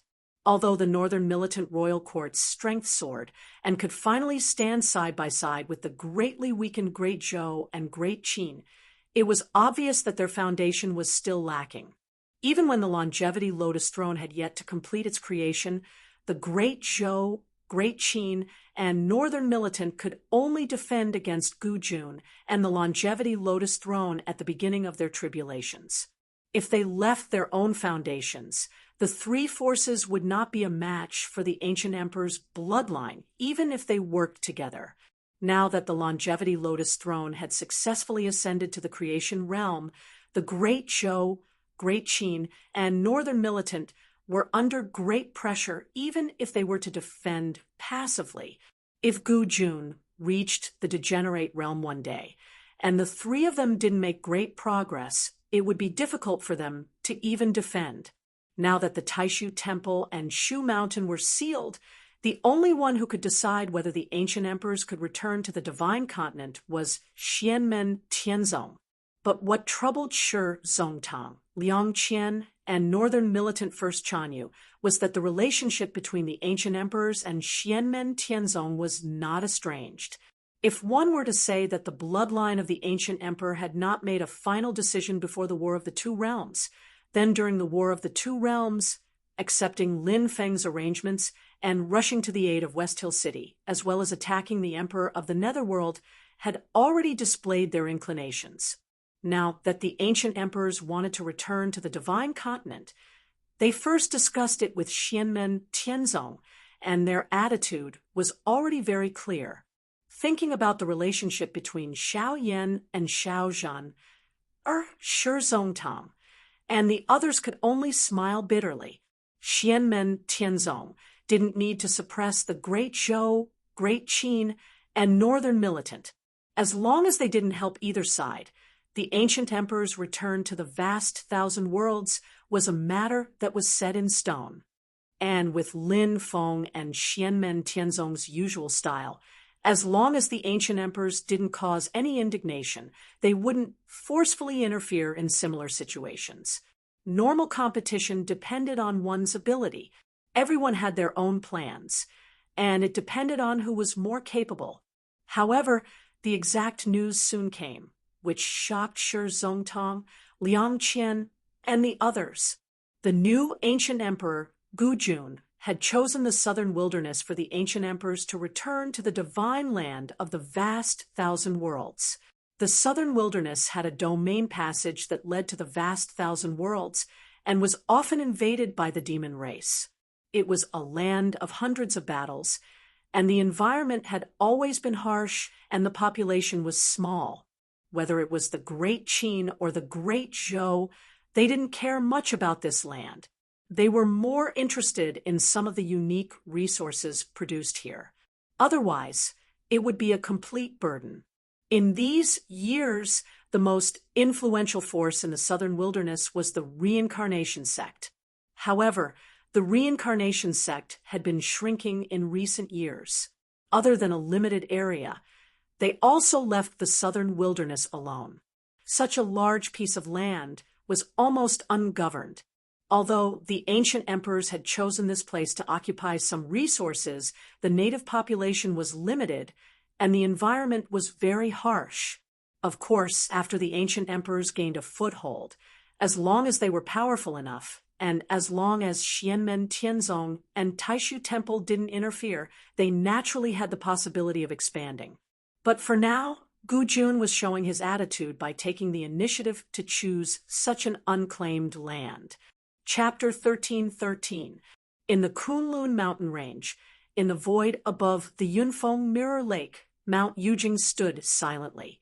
In the great hall of all heavens on the mountain, Lin Feng sat on the main seat and looked at the middle-aged man on the guest seat. Have you decided? The man was handsome and had a graceful bearing. He was middle-aged and had a different kind of charm. However, his aura was very ordinary, like a mortal. It was somewhat similar to Lin Feng's current state. His entire body seemed to have merged with the void.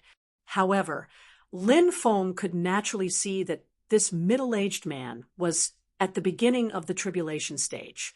His Tao techniques and abilities were all unique and outstanding. This person was the descendant of the ancient emperor, the current ancient emperor, Gu Jun. In terms of his own magical powers and abilities, he was the strongest person in the human cultivation world in the divine land outside of the Xianmen Gate. After the longevity Lotus Throne finally crossed the final barrier and achieved creation, Gu Jun and the Gu family could already sweep away the current alliance of the Great Zhou, Great Qin, and Northern militant families. However, whether it was the ancient bloodline, the Qin dynasty, the Northern militant royal court, or the Great Zhou dynasty after Liang Qian ascended to the throne, they were all on good terms with Xianmen Tianzong. Lin Feng and Xianmen Tianzong would not interfere with their competition and schemes, but these forces would more or less take into account the existence of Xianmen Tianzong. Gu Jun had clearly thought about it carefully. Under the current situation, it was obviously not the right time for the human emperor to rule the world again. However, the time for the ancient bloodline to return to the divine land was also ripe, returning to the boundless world of the divine land, controlling more living beings and people, and gathering more dragon chi of all living beings was of great significance to the ancient emperor. For them, as well as forces like the Great Zhou dynasty, the Great Qin dynasty, and the Northern militant royal court, the power of all living beings and dragon chi were not illusory words about the fate of the country, but real power and strength. The Tao techniques they cultivated, more or less, would have a promoting effect when unifying the dragon chi of all living beings. Regardless of whether it was Stonefeather or Liang Pan, they were both rare cultivation geniuses. But even then, their cultivation speeds actually surpassed most people, and this was aided by the imperial mandate and the convergence of the dragon vein.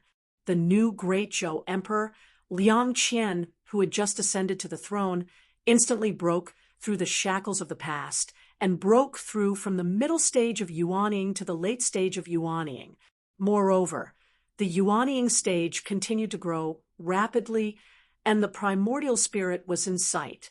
Great Qin's new emperor, Zongtang, had long since reached the returning to Void Realm and fusing Dao. His cultivation was quite high, so he did not seem to have changed much. If not for the critical situation at that time, Shi Chongyan would have been able to obtain a great deal of help in a short period of time after he ascended to the throne, greatly reducing the difficulty of breaking through to the primordial divinity. The northern militant royal court didn't have much experience in this area, so their help was relatively limited. At the same time, they weren't good at gathering dragon vein qi, but it wasn't completely useless. This kind of cultivation method was not a shortcut. Under normal circumstances, it would not cause an unstable foundation. However, if the monarch were to abdicate, then the rapid improvement that the dragon vein qi and the force of living beings had brought might turn into a disadvantage instead, making it extremely difficult for them to improve in the future, thus cutting off their path of improvement. What's more, their cultivation might even regress. Liang Pan fled to Yingxi and even took away all the mortals in Tianjin City. In addition to leaving some foundation for himself to make a comeback, the more important reason was actually this. This was related to his grand imperial palace. Even without the grand array of Tianjin City, he could continuously draw the power of living beings and the qi of the dragon vein without spending time and energy to set it up again. The southern wilderness was vast but sparsely populated. The territory was actually quite vast towards the south. However, because it was connected to Tianhuang continent and the Netherworld Sea would crack from time to time, the geographical environment was harsh.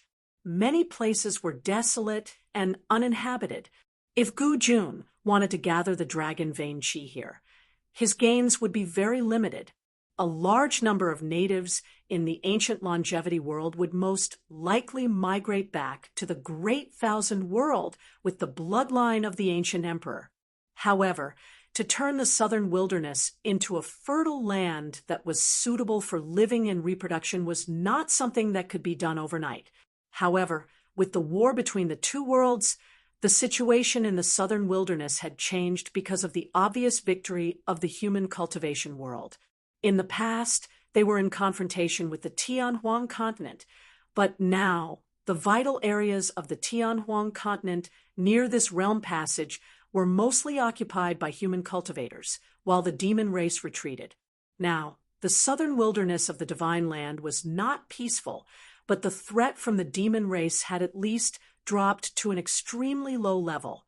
Although there were other factors that caused the environment to be harsh, it was undoubtedly a great improvement compared to before the war between the two worlds.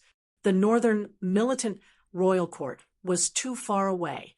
Even if they had ideas, it would be difficult to carry them out. After Liang Pan and Zhu Hanguo were killed, the Great Qin dynasty gradually began to have ideas about the southern wilderness. Although the Great Zhou dynasty was also deeply hurt, they also had a new view of the southern wilderness. Although the reincarnation sect was not as strong as before, they had the geographical advantage and had operated in the southern wilderness for many years. They also began to have ideas of expanding. However, facing the arrival of the ancient race, the three sects could not resist. The southern wilderness had been ungoverned for many years. Basically, the populated areas were governed by cities. They were superior to the Great Qin, the Great Zhou, and the reincarnation sect, but they were very independent. Although the ancient emperor's bloodline had just arrived, they were much more powerful than the current Great Qin, Great Zhou, and reincarnation sect. The legends of the ancient human emperor were still being passed down to this day. With Gu Jun and the others' means, it would not be difficult for them to take over these cities. Xianmen Tianzong Taishu Temple and Mount Shu Sword Sect did not interfere, so Shi Zongtang, Liang Qian, and the others could only accept it. This was much better than starting a fight on the territory that they truly controlled, although they could not rule out the possibility of the ancient emperor slowly taking over. And although it was the best time to resist them before they had a stable footing, they were helpless in the current situation. Shi Zongtang, Liang Qian, and the others could only accept it. However, according to what Lin Feng knew, Shi Zongtang and the great Qin dynasty were more and more eager to find the lost immortal dragon city. Gu Jun sat in front of Lin Feng and said with a smile, "On the day of the new city's completion, I will invite my fellow Taoists to attend the ceremony. I hope that the master of the Celestial Gate can come." Lin Feng also smiled. "If there are no accidents, I will be there. Your clan has been hiding in the medium world for many years. Now that the bitterness is over, the sweetness is coming. This is something worth celebrating." Gu Jun stood up and said, "In that case, I will take my leave first. Sorry for the trouble." After clarifying the attitude of the Celestial Sect of Wonders, the ancient emperor's next move could be carried out freely. Taishu Temple and Mount Shu were sealed. Although the ancient race's return to the divine land had a great impact, they would not interfere. After Gu Jun and his entourage left, Lin Feng was still sitting in the great hall of all heavens. With a thought, he used his dermic projection to transform into a body of light and descended into the returning sky gold pavilion. His eldest disciple, Xiao Yan, was currently busy in the sky gold pavilion and could not be distracted. Even if Gu Jun came to visit, he could not spare the time to see him. However, Xiao Yan was not refining pills at this moment, but refining a magic treasure. This magic treasure had already taken shape. It was a black pill furnace with 3 legs. It was huge and floated in the air. Golden flames that flashed with red and blue light were currently circling above the pill furnace. Under the guidance of Xiao Yan's dermic projection, the pill furnace was refined. This unique flame was one of the 7 great true fires in the world, the Nanmingli fire. In addition to its great power, it was greatly beneficial for refining pills, medicines, and magic treasures. With the help of this fire, among Lin Feng's personal disciples, Xiao Yan was not only the best at refining pills, but he was also better than Zhu Yi and Wang Lin. He was also the best at refining weapons. However, the gap was not as large as in refining pills. Xiao Yan was also more interested in refining pills and had more experience. Right now, he was refining this cauldron because he wanted to refine a cauldron magic treasure that could be used to refine pills. A good pill furnace would yield twice the result with half the effort. On the other hand, for someone like Xiao Yan, who was an expert in refining pills and refining weapons, once he succeeded in refining a pill furnace magic treasure, with his own understanding of pill refining, it would definitely be extraordinary. In particular, the various raw materials that he used for the refining were all extremely rare and precious materials. The software and hardware conditions were all top-notch. If he still could not refine something good, it could only be said that God was messing with him. After the end of the war between the 2 worlds, Xiao Yan's mind had always been placed on this newly forged magic treasure. With his divine abilities and magic power, this originally wasn't a difficult thing. But this time Xiao Yan strived for perfection. He had to pursue the most perfect result, constantly analyzing and adjusting, making sufficient preparations in the early stages.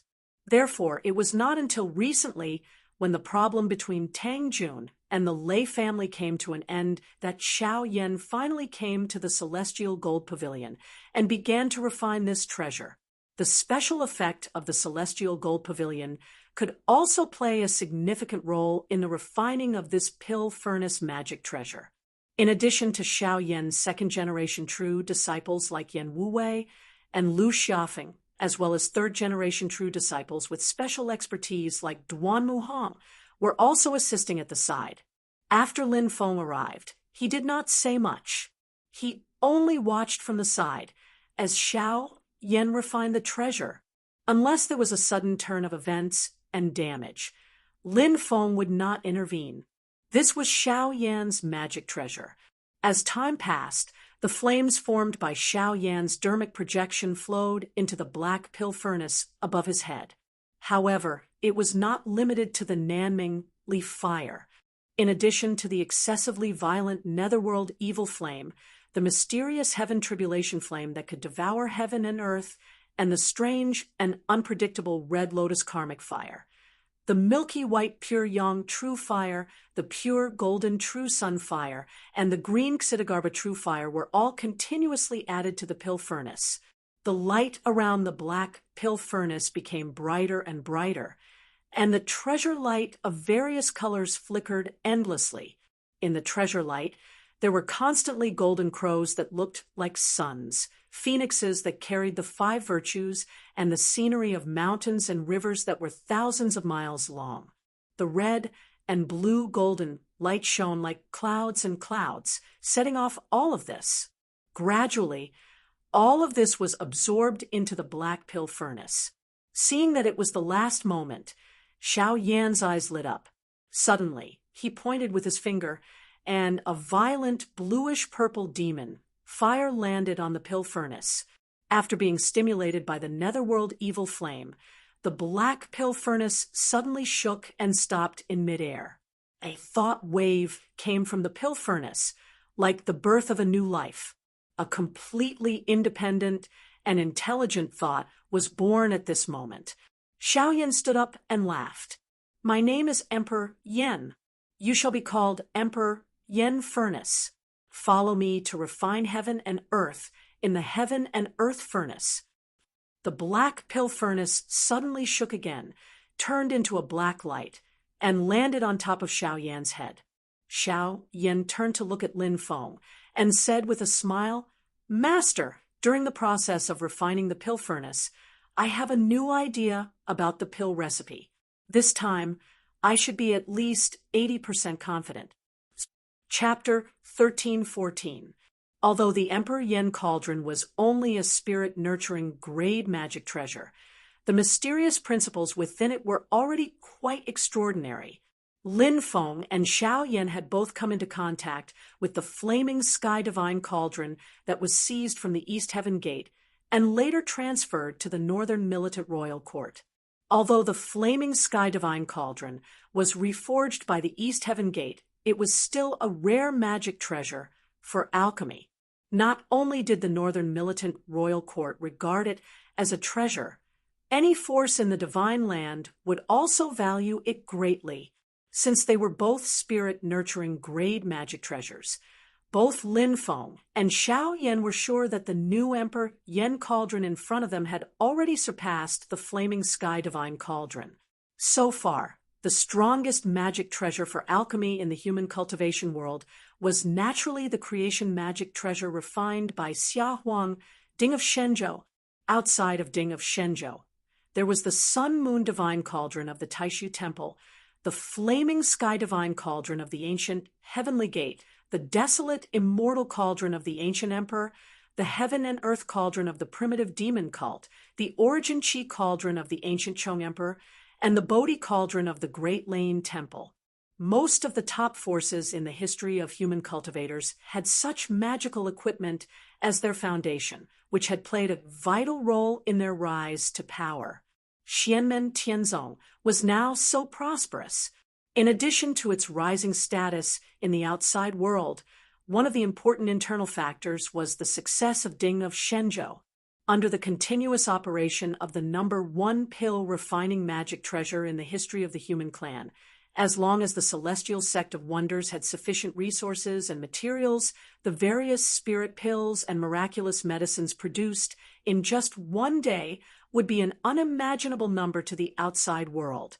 Now that Xianmen Tianzong had obtained 4-star sea gates and gained control of the Divine Land, Xianmen Tianzong became the #1 holy land in the world and obtained great results in the war between the two realms. All of these made Xianmen Tianzong not lack resources. With the cooperation of Ding of Shenzhou, the overall strength of the sect suddenly had signs of further explosive growth. It wouldn't take too long to see the results. What the celestial sect of wonders lacked the most was time, and all of this he was making up for the lack of foundation of the celestial sect of wonders at a speed that left one dumbfounded. Xiao Yan was supposed to be the happiest person to receive Ding of Shenzhou. However, due to some special reasons, the relationship between Xiao Yan and Ding of Shenzhou was not very good. In fact, after the incident at the Nether Sea, where Xia Huang's phantasm soul was completely destroyed, the relationship between Xiao Yan and Ding of Shenzhou had gradually eased. Xianmen Tianzong, the de facto #1 alchemist and the #1 alchemist magical equipment in the history of the human cultivation world, gradually formed a tacit understanding with each other. Xiao Yan's attainments in the Tao of alchemy were also gradually improving as they complemented each other with Ding of Shenzhou. The ancient world of immortals and Taishu Temple's Lord Qingning, and the ancient race's Lord Spiritual Awareness Gu Yuan had a gamble at the elixir gathering. They had obtained 4 top-grade spirit pills from Taishu Temple's collection, as well as the desolate spirit spring of the ancient world of immortals. The pill recipes for the 4 top-grade spirit pills, including the golden elixir of the Divine Advent Great Tao, had already been deduced through the Heavenly Gold Pavilion. Xiao Yan had benefited greatly from studying these top-grade pill recipes. He gradually began to integrate his understanding of the Tao of alchemy and bring forth new ideas. A brand new pill recipe that belonged to Xiao Yan, one that had never appeared in the great heaven primal world before, gradually took shape in Xiao Yan's mind. It integrated various principles of heaven and earth, constantly perfecting itself. Xiao Yan had created his own pill recipe before, but its level was relatively low. This time, it would be a brand new spirit pill that was not inferior to the 33 Heavens Fortune Immortal Pill, the 10 Saints Golden Elixir, and the Golden Elixir of the Divine Advent Great Tao. Now that he had gradually reached a tacit understanding with Ding of Shenzhou, Xiao Yan's need for the Emperor Yen Cauldron was not that urgent. But on one hand, it was to leave behind the inheritance of his own Fen Tianya bloodline, so that it would be convenient for Tang Jun, Duanmu Hong, and the others who were gradually growing up to refine pills. The furnace of the outer sky was still useful for Duanmu Hong and the others, but Tang Jun, who was already in the middle stage of yuanying, had gradually felt the same as Xiao Yan in the past. He felt that the furnace of the outer sky could not keep up with his own growth speed. Secondly, Xiao Yan used his own alchemy skills to assist in the sacrificial refining of the Emperor Yen Cauldron. At the same time, he would also receive feedback and promote his own understanding of the Tao of alchemy. Now, he only felt that his heart was extremely clear and bright. There were many things that had accumulated in his heart, melted into a furnace, and suddenly erupted. Seeing this, Lin Feng smiled. "Bring your Emperor Yen Cauldron, let's go to Ding of Shenzhou together." Even if he already had a draft in his heart and had a lot of speculation before, but to really derive a complete new pill formula, he still needed to continue to practice. In this process, just the raw materials consumed would be a huge number. In history, there were countless top elixirs and medicines. Chong Huang created the 10 Saints Golden Elixir. Yen Xing he created the Supreme Treasure Wisdom Pill. The ancient Heavenly Gate Elder Ling Qiong Dao Venerable created the Life Replacement Heavenly Pill. Xia Huang created the Boundless Divine Pill. And one of the 10 great disciples of Buddha, Shariputra, created the Bodhi Treasure Pill, and so on. These top-notch spirit pills were also the sparks of inspiration that burst out after the alchemists' attainments in alchemy and their own understanding of the great Tao of heaven and earth had both reached a relatively high level. Finally, after countless experiments and the consumption of a large amount of resources, they were finally gradually established.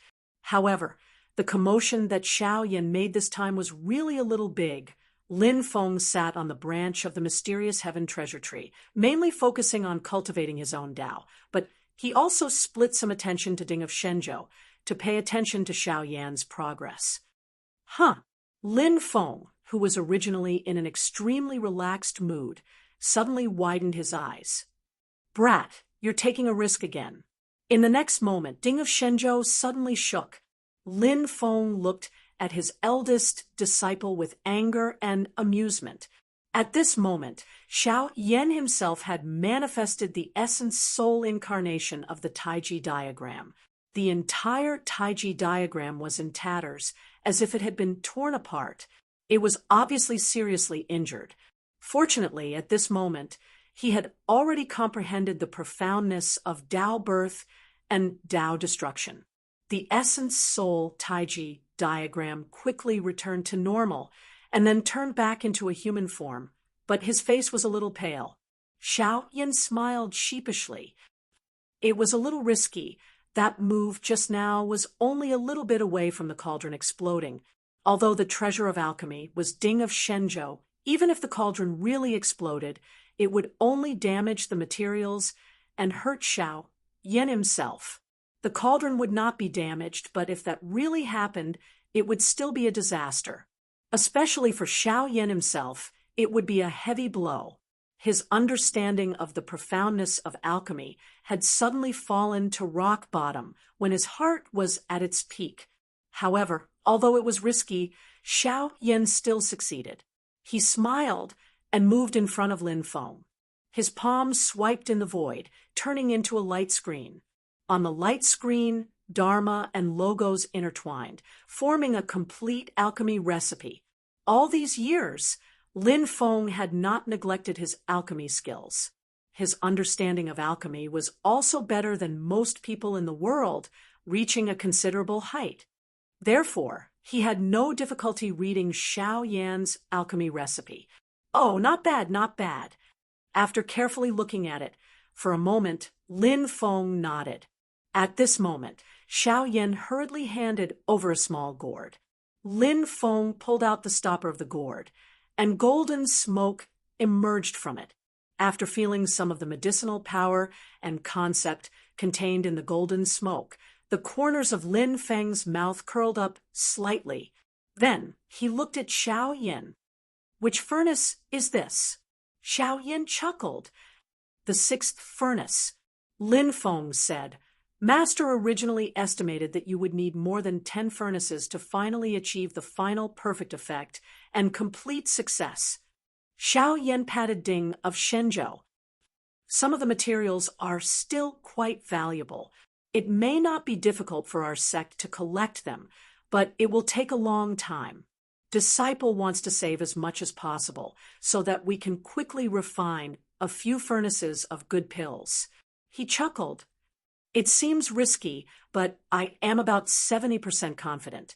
Anyway, even if the furnace explodes, at least Ding of Shenzhou will be fine, and the loss will not be too great." Lin Feng looked at him with a faint smile. "If the furnace really explodes, Master can protect you and Ding of Shenzhou. At most, we will lose some medicinal materials, but the blow to your own state of mind will not be able to make up for it. That's why I didn't protect you just now. I want you to remember that you have to feel pain before you pay attention next time." When Xiao Yan heard this, he smiled rather mischievously. "Didn't I succeed?" Lin Feng pointed at him with his finger.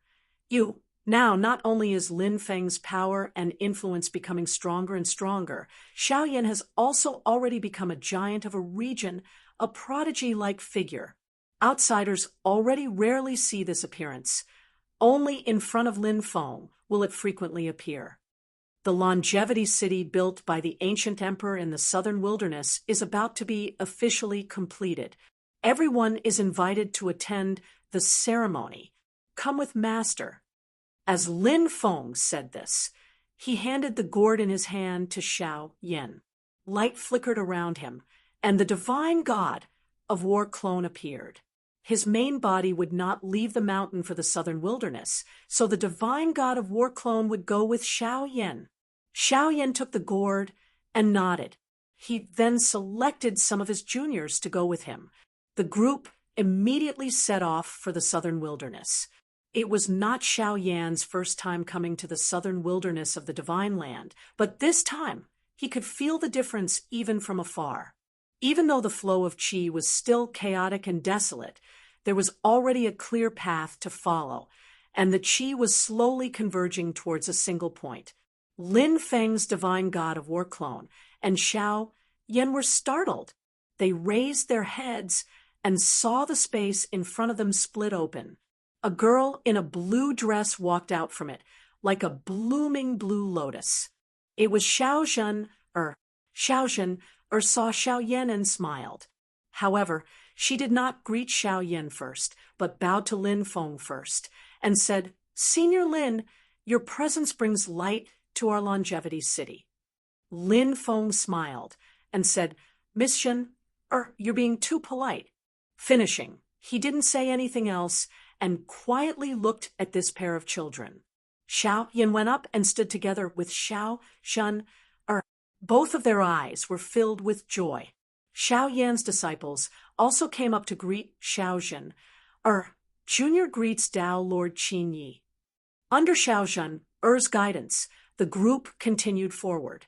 Soon, a majestic white city appeared in everyone's sight, dazzling in the southern wilderness. Chapter 13:15. The city that appeared in front of Lin Feng, Xiao Yan, and the others looked similar to the ancient clan's imperial city in the immortal ancient world, but it was more majestic. The city was located in the southern wilderness, and it was a magnificent sight. Beams of white light rose into the air, like blooming white lotuses. The white light seemed endless, connecting the past, the present, and the future, blurring the flow of time. There was even a thriving vitality that blended with the wild and chaotic southern wilderness. It was filled with a desolate and ancient aura, but also the power of countless living beings, pointing to the infinite possibilities of the future. Lin Feng looked around, his gaze piercing through the void and looking into the distance. After a while, he retracted his gaze and smiled. The southern wilderness was vast and sparsely populated. Apart from the mountain people in the wilderness, most of the population was concentrated in a few areas where cities were built and people lived. At this moment, these cities had obviously been subdued by the ancient emperor, who had set up spell formations in these cities to connect the Qi meridian to the immortal city before them. The bloodline of the ancient emperor had successfully brought the southern wilderness territory under their control. Among them, there might be people who temporarily surrendered, or people who harbored other intentions, such as people from the Qin dynasty, the Great Zhou dynasty, or the reincarnation sect. However, with the power of the ancient emperor, it was only a matter of time before these situations were resolved. Not long ago, the ancient emperor had already announced to the world that the country would be called Ancient, and the southern wilderness of the divine land would be their territory, officially returning to the vast thousand world. In a sense, this was equivalent to building a new country and giving up on the throne of the human emperor, which had persisted since ancient times, and giving up on the past. Even if the ancient nation could rule the divine land again, it would be a new beginning, not a restoration of the ancient emperor. Although they understood this, the Great Zhou dynasty and the Great Qin dynasty couldn't relax with such a powerful neighbor. Lin Feng and Xiao Yan and his master and disciple advanced all the way. Nearing Longevity City, they saw an old man standing in the air, currently looking at the grand city in front of him, not saying a word. "Greetings, Senior Shi." Xiao Zhen greeted the old man with the courtesy of a junior. The old man turned around. He was none other than the Great Qin dynasty's elder, the Tao integration stage cultivator, King Zhenyang Shi Zongmao. The Great Qin Empire had also received an invitation from the ancient kingdom, and Shi Zongmao was invited to attend Lifelong City's opening ceremony. No matter what would happen in the future, at least the ancient legatee did not seem too overbearing right now. Even if Great Qin had many thoughts, it would not lose its decorum and directly show hostility. When Shi Zongmao saw Xiao Zhen, he immediately nodded and returned the greeting. "Tao, Master Qin Yi, this old man greets you." Then, his gaze landed on Lin Feng's god of war clone and Xiao Yin. "Greetings, master of the celestial sect, and Emperor Yen." Behind Shi Zhongmao was a group of great Qin dynasty cultivators who came with him to watch the ceremony. At this moment, they also hurriedly greeted Lin Feng, Xiao Yan, and Xiao Zhen. In addition, the ancient tribe's elder, who accompanied Shi Zhongmao, also greeted Lin Feng. At this moment, the void on the other side broke open. Under the lead of Xianmen Tianzong's old acquaintance, Gu Penxian, a group of cultivators also arrived outside Lifelong City. The middle-aged man in the lead was also familiar to Lin Feng and his disciple. It was the great Zhou dynasty's king, Yan Liang Fu. Whether it was the great Zhou dynasty's cultivators who stayed in the Divine Land, or the great Zhou dynasty's experts who escaped with Liang Pan and Zhu Hongwu, apart from a few who had committed serious crimes, Xianmen Tianzong did not make things difficult for them. Instead, they were all handed over to the great Zhou dynasty's new emperor, Liang Qian, to deal with them. Although a new emperor had his own ministers, in the cultivation world, it was not easy to nurture new experts. Liang Qian had just ascended to the throne, and his foundation was not stable. Moreover, there was pressure from the great Qin dynasty, the northern militant royal court, and the newly established ancient kingdom. Therefore, there was no purge. Most of the great Zhou dynasty's experts were appeased and subdued by Liang Qian. However, Liang Qian was not a person who only appeased others. He would not allow others to bully him. A small number of people were dealt with under the combination of kindness and authority. The great Zhou dynasty's situation was stabilized as soon as possible. The king of Yan Liang Fu, the king of Yuyun, Liang Jingcheng, the king of Donghai, Liang Jinglai, and the others all expressed their allegiance to Liang Qian. Although Liang Qian's cultivation was still limited, he was the most suitable monarch for the current situation. This time, Liang Fu was the representative of the great Zhou dynasty and was invited to attend the ceremony. When Liang Fu and the ancient brush spirit saw Lin Feng, Xiao Yan, Shi Zhongmao, and the others, they naturally exchanged pleasantries. After greeting each other, Liang Fu looked at the eternal city in front of him with the same expression as Shi Zhongmao. The two of them looked at each other, and then looked away at the same time. Their hearts were a little heavy. They were both heirs of their respective dynasties, and they could tell that the city of longevity before them had already begun to successfully attract the qi of the dragon veins formed by the hearts of the commoners of the southern wilderness. In the void, there seemed to be invisible white dragons flying around, gathering in the majestic city in front of them from all directions. Xiao Zhen said, "Seniors, please." She was the first to land on the eternal city. In the void above the city, there were many formation patterns and white light flashing. It was a huge formation.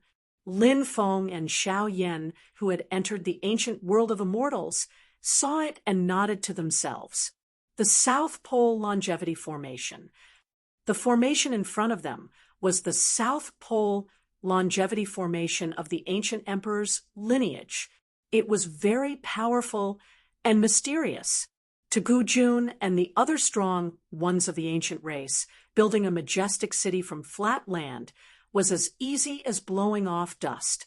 However, an ordinary city was naturally not what they wanted. The reason why Longevity City had taken such a long time to build was partly to strengthen the city and turn it into a sturdy fortress, and partly to set up a brand new South Pole Longevity Formation. This was not a casual formation, but a powerful formation that was not inferior to the South Pole Longevity Formation that the ancient world of immortals had been operating for many years. Returning to the Divine Land, the ancient race was not going to go back after one round. From now on, the ancient world of immortals was more of a retreat. The focus of their operations would be shifted to the ancient nation on the Divine Land. As the capital of the ancient nation, Eternal City was equivalent to the Great Zhou dynasty's Tianjin, the Great Qin dynasty's West Hill, or the mountain base of a sect. Naturally, they had to plan carefully. The change of the spiritual qi in the southern wilderness originated from this. In addition to Shi Zhongmao and Liang Fu, other forces were also invited to attend the ceremony, especially the sects near the southern wilderness, such as the Sanhai Sword Sect, the Reincarnation Sect, the Wilderness Sword Sect, and other forces, all sent their elders to attend. Although it was located in the north, not bordering the ancient nation, separated by the Great Zhou and the Great Qin, the northern militant royal court also sent representatives. Looking at the Eternal City, they were also not relaxed. On the side of the ancient country, they gave the guests the best reception, not lacking in manners. But relatively speaking, in addition to being polite to Xianmen Tianzong, they naturally felt closer to him. This was also part of the reason. In addition, the two sides also sighed when they met Tao Master Blue Thunder of the Purple Cloud Path. In the human cultivation world, apart from the Taishu Temple, the Mount Shu Sword Sect, and the revived Buddhism, the Purple Cloud Path was the only force that had been passed down since ancient times. Of course, everyone wanted to beat them up, and every generation wanted to annihilate them. The bloodline of the Emperor of the Underworld, which the ancient race did not have a good relationship with, would definitely not be taken into consideration. When all the invited guests arrived, it was naturally a grand occasion. The Eternal City was completely completed, and the South Pole Longevity Formation was fully operational. Some were happy, and some were sad. Another powerful force rose in the Divine Land. Not only would it stir up the local situation, but it would also affect the overall situation of the entire Divine Land. However, the people who cared the most would definitely be the Wilderness Sword Sect, the Reincarnation Sect, the Sanhai Sword Sect, or the Great Zhou, the Great Qin, and the Northern Militant Forces that were a combination of secular and cultivation classes. The Great Zhou Dynasty and the Great Qin Dynasty, which were both close to the ancient nation, felt the most deeply, especially when Shi Zhongmao and Liang Fu saw the white dragon qi surrounding Gu Jun and a white lotus blooming in the void above his head, each petal like a world. Their hearts became heavier. After the ceremony, there were naturally other follow-up events. The ancient nation was rebuilt, and a group of high-level experts also took this opportunity to communicate with the various forces. For them, the most important thing was naturally Lin Feng's avatar, who came to visit. In the main hall of the Eternal City, Gu Jun and Gu Yuankai sat together with Lin Feng. Beside Lin Feng, Xiao Yan stood with the etiquette of a junior. The current Xiao Yan naturally did not need to do so, but he was willing, and Xiao Zhen also stood beside him. Lin Feng smiled and said, "I came in a hurry, so the gift is a little thin. Please don't blame me, my friends." After saying this, he turned to look at Xiao Yan. Xiao Yan took out a small gourd and offered it. Gu Jun took the gourd curiously and pulled out the stopper. He scanned it with his consciousness and was instantly moved. The medicinal power and the laws within are extraordinary, but I have never heard of a pill like this before. Just what is this? Gu Yuankai, who was beside him, was more proficient in the way of alchemy. After carefully analyzing it for a while, his two white eyebrows also moved slightly. "Forgive me for being ignorant, but I have never seen this pill before. Although I do not know its medicinal effects, it is not inferior to the 33 Heavens Fortune Immortal Pill and the 10 Saint Golden Elixir." Lin Feng smiled and did not speak while Xiao Yan cupped his hands. "This pill is called the Mysterious Sky Myriad Wonders Golden Elixir. This junior figured it out myself. Elders, you are both alchemy experts. Please correct me." Hearing this, Gu Jun and Gu Yuankai looked at each other. The ancient emperor's bloodline was proficient in alchemy. The ancient emperor Gu Chongsheng was one of the human sovereigns who was most proficient in alchemy, on par with Emperor Chong and Xia Huang. The South Pole Longevity Formation was the best formation to assist in alchemy. The ancient emperor's longevity pill and treasure lotus pill were elixirs that were on par with the 10-saint golden elixir, the god-descending Great Tao golden elixir, the life replacement heavenly pill, the Bodhi treasure pill, and other top elixirs. But it was also because of this that they clearly knew how difficult it was to create such an elixir. Since the Middle Era, when the Taishu Temple's Tiansheng Taoist created the god-descending Great Tao golden elixir, no one had created a similar grade of elixir. That was why when the 33 Heavens Fortune immortal pill first became known, it caused a huge commotion. At this moment, they also understood why Lin Feng and Xiao Yan did not present their gifts with the others. It was not because they were arrogant, but because they did not want to steal the spotlight. Chapter 13:16. Before the war between the two realms, Lin Feng, Xiao Yan, and the others visited the ancient longevity world. Xiao Yan, Tao Master Qing Ning, and Tao Master Ling Ju, Gu Yuan Kai held a small-scale elixir gathering. There were only 3 people participating in the elixir gathering. In terms of scale, it could hardly be called an elixir gathering.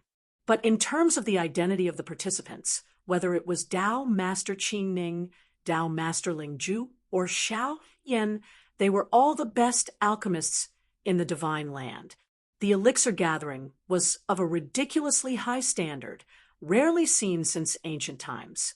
And the witnesses of the elixir gathering, Lin Feng, Gu Jun, and Yan Nanlai, were all of high status. In that elixir gathering, Xiao Yan defeated Tao Master Qing Ning and Gu Yuan Kai of the Taishu Temple and won. At that time, Gu Jun and Gu Yuan Kai were surprised and impressed by Xiao Yan's attainments in the way of alchemy. Before Xiao Yan, there were already innovations, but they were not comparable to the 10 Saints Golden Elixir, Longevity Elixir, Bodhi Elixir, and other top elixirs. Gu Jun and the rest all vaguely thought that as Xiao Yan's cultivation grew higher and he immersed himself in alchemy for a longer period of time, there would be a day where he would be able to be like Chong Huang, Xia Huang, Gu Huang, Yan Xinghe, Shariputra, and the others back then, creating a new kind of top-notch elixir. However, they had never imagined that this day would come so soon. Although he had successfully achieved the primordial soul realm, his divine sense and dharma power far surpassed cultivators of the same realm, and his talent in alchemy was outstanding, Xiao Yan was still very young compared to the other seniors. Compared to the age when Gu Huang and the others created top elixirs like the longevity elixir, the current Xiao Yan was probably not even a fraction of their age. In Xiao Yan's long life in the future, how many new achievements he will have is something that no one can predict. While the possibility of Xiao Yan falling to the Tao did exist, with Xianmen Tianzong and his current momentum, it was not something that could be done by an ordinary person. When they thought of the 33 Heavens Fortune immortal pill that had suddenly appeared with Lin Feng, Gu Jun, and Gu Yuan Kai couldn't help but sigh together. Everyone in the world knew that Xianmen Tianzong's Tao was profound, like the origin of the Great Tao. There were many treasures in the sect, and its capital was strong. Now, its achievements in alchemy were enough to make the entire human cultivation world look at it. Gu Yuan Kai used his spiritual sense and magic power to analyze the profound sky multiverse golden elixir in front of him. He asked with interest, "What are the effects of this pill?" Although Gu Yuan Kai had been more inclined towards the Taishu Temple before, after the war between the two realms that had just ended, his attitude had begun to change. He was obsessed with the art of alchemy, so when he saw a brand new top-notch spirit pill that was comparable to his longevity pill and treasure lotus pill, his interest was piqued. Xiao Yan smiled. "If you want to consume this pill, it can also be used. When combined with the treasure lotus pill, it will be even more wondrous." Gu Yuan Kai's gaze flickered. "Oh, The two top-notch spirit pills passed down by the ancient emperor were the longevity pill and the treasure lotus pill. The former was only effective for cultivators below the primordial divinity stage, but its effects could be said to be heaven-defying. As everyone in the divine land knew, cultivators in the golden elixir period could only live for 1,000 years. Although cultivators in the Yuanying stage could live longer, once the 3,600 years limit was up, if they couldn't attain the primordial divinity stage, they could only return to dust and return to dust. However, the ancient emperor's longevity pill could extend the lifespan of cultivators below the primordial divinity stage. Depending on the specific situation of the person who consumed it, the extended lifespan was also different. However, the longest recorded person's lifespan could be extended by 1,000 years. For cultivators in the Yuanying stage, who only had a lifespan of 3,600 years, this was undoubtedly a great extension. Perhaps because of this extended lifespan, cultivators who were supposed to reach the end of their lives could successfully break through the bottleneck of the primordial divinity stage and achieve great freedom. A single pill could mean two completely different fates. Although it had no other effects, this effect alone was enough to make the longevity pill one of the top-notch spirit pills. However, it was not easy to refine the longevity pill, and there were many restrictions. Even within the ancient emperor's bloodline, they were unable to produce it on a large scale. The number of pills was always limited, and there were even gaps in history. Compared to the longevity pill, the other top-notch spirit pill, the treasure lotus pill, was not as famous. This was because this pill was similar to the golden elixir of the Taishu temple. Its main purpose was to help the descendants of the ancient emperor cultivate the primordial divinity technique of longevity. Those who consumed the treasure lotus pill could greatly assist them in cultivating the primordial divinity technique of longevity. Not only was it convenient for their daily cultivation, but it was also convenient for them to comprehend the Tao and break through bottlenecks. Aside from this main effect, the treasured lotus pill also had other effects. For those who did not cultivate the primordial way of longevity, it was also useful. However, it was not as famous as the golden elixir of the divine arrival great path. In this aspect, it was the same as the golden elixir of the primordial way. For the aboriginals, it was naturally better to consume the treasure lotus pill as soon as possible. However, it would still take effect even if it was consumed later. However, Gu Yuankai had naturally consumed it a long time ago. Now that Xiao Yan mentioned that the mysterious sky golden elixir was equally effective for Gu Yuankai, who was already in the Tao integration realm, and it could be used together with the treasure lotus pill, Gu Yuankai thought about it and immediately understood. Is it similar to the supreme treasure wisdom pill, which is beneficial for comprehending the Tao? That's right. This is one of the effects of this pill. Xiao Yan smiled and nodded. One of the main ingredients of the mysterious sky golden elixir was the cloud forest fruit that grew from the cloud forest tree. Logically speaking, using the ginseng fruit as the main ingredient like the supreme treasure wisdom pill would have a better effect. However, after Xiao Yan tried to adjust it, even if he used the cloud forest fruit as the main ingredient, it would still have a huge effect. One of the main effects of the mysterious sky golden elixir was to make one's mind more agile, which would make it easier for one to communicate and comprehend the Tao of heaven and earth. Both Gu Jun and Gu Yuankai knew that there were cloud forest trees in Xianmen Tianzong. However, even so, they still clicked their tongues in wonder. Xiao Yan was like a clever housewife who couldn't cook a meal without rice, yet he still managed to make a table full of good dishes. After pondering for a while, Gu Yuankai continued to ask Xiao Yan one of the effects. Is there another? Xiao Yan smiled. You won't be able to use the other main effect. Even cultivators in the Yuanying and golden elixir periods won't be able to use it. Even for foundation establishment cultivators, Only those in the middle stage of the foundation establishment period will be able to use it. When Gu Jun and Gu Yuankai heard this, they didn't look down on him. Instead, their expressions became serious. After the two of them looked at each other, Gu Yuankai didn't say anything this time. Instead, Gu Jun asked, "From what you're saying, could it be related to building a spirit platform?" Xiao Yan smiled and nodded. "That's right, although I'm not 100% sure. This pill can increase the grade of a cultivator's spirit platform by 1 level. The lower the grade of the spirit platform, the higher the chance of success. Below grade 3, there's a 100% chance of success. Apart from not being able to upgrade a grade 1 spirit platform to a supreme spirit platform, it's possible to upgrade a grade 3 spirit platform to grade 2 to grade 1, and the chances are very high." After hearing Xiao Yan's words, Gu Jun and Gu Yuankai were silent for a while.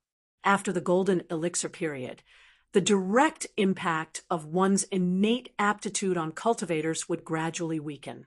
But why did people attach so much importance to innate aptitude? Apart from being convenient for testing, the most important point was that building a spirit platform and condensing a pill cauldron during the foundation establishment period would largely determine one's future achievements and heights. Although the direct impact would weaken, the foundation laid before would have an extremely far-reaching impact. A 9th grade spirit platform and a 9th grade pill cauldron meant that there was no hope of directly forming a core. After forming a yellow core, not to mention the Yuaning period, even passing the tribulation of attracting fire and reaching the middle stage of the golden elixir period was an extravagant hope for a jade core cultivator. The middle stage of the golden elixir period was most likely their final destination. Only those with great luck would be able to pass the Yin Wind tribulation and reach the late stage of the golden elixir period. As for the Yuaning period, they didn't even need to think about it. To break through to the Yuaning period, one would need at least a 3rd or 4th grade spirit platform pill cauldron to form a vermilion core. However, it was extremely difficult for a vermilion core cultivator to pass the void thunder tribulation and successfully form a nascent soul. To form the best purple core, only a 1st or 2nd grade spirit platform pill cauldron would have any hope. Xianmen Tianzong's Book of Tao and Virtue was a direct inheritance of the 8 trigram scripture of the Great Way. As long as one succeeded in cultivating it, they could obtain a 1st grade spirit platform. It could be said to be an unprecedented feat, however. There was a prerequisite, and that was that one had to succeed in cultivating it. It was not without reason that Xianmen Tianzong had a high threshold for accepting disciples. Up until now, only when Wang Lin's foundation and physique had not changed qualitatively was he able to rely on his great comprehension and willpower to forcibly establish a 4th grade spirit platform using the Book of Tao and Virtue. However, before the spirit platform had truly been established, it was interrupted by Lin Feng's intervention, causing Wang Lin to fall back to the early stage of foundation establishment. He didn't want Wang Lin to be overly hasty, which would cause his future cultivation to become increasingly difficult and narrow until it was cut off midway. For some people, the improvement of the middle stage of foundation establishment could have the effect of reversing their fate. When Xiao Yan was trying to figure out the mysterious Sky Myriad Wonders golden elixir, he added a leaf from the mysterious Sky Treasure Tree as one of the main ingredients. A leaf from the mysterious Sky Treasure Tree alone had the effect of improving the grade of the spirit platform. Back then, Yu Hongyan, Wang Lin, Yang Qing, and the others had all benefited from it. However, this effect was not stable.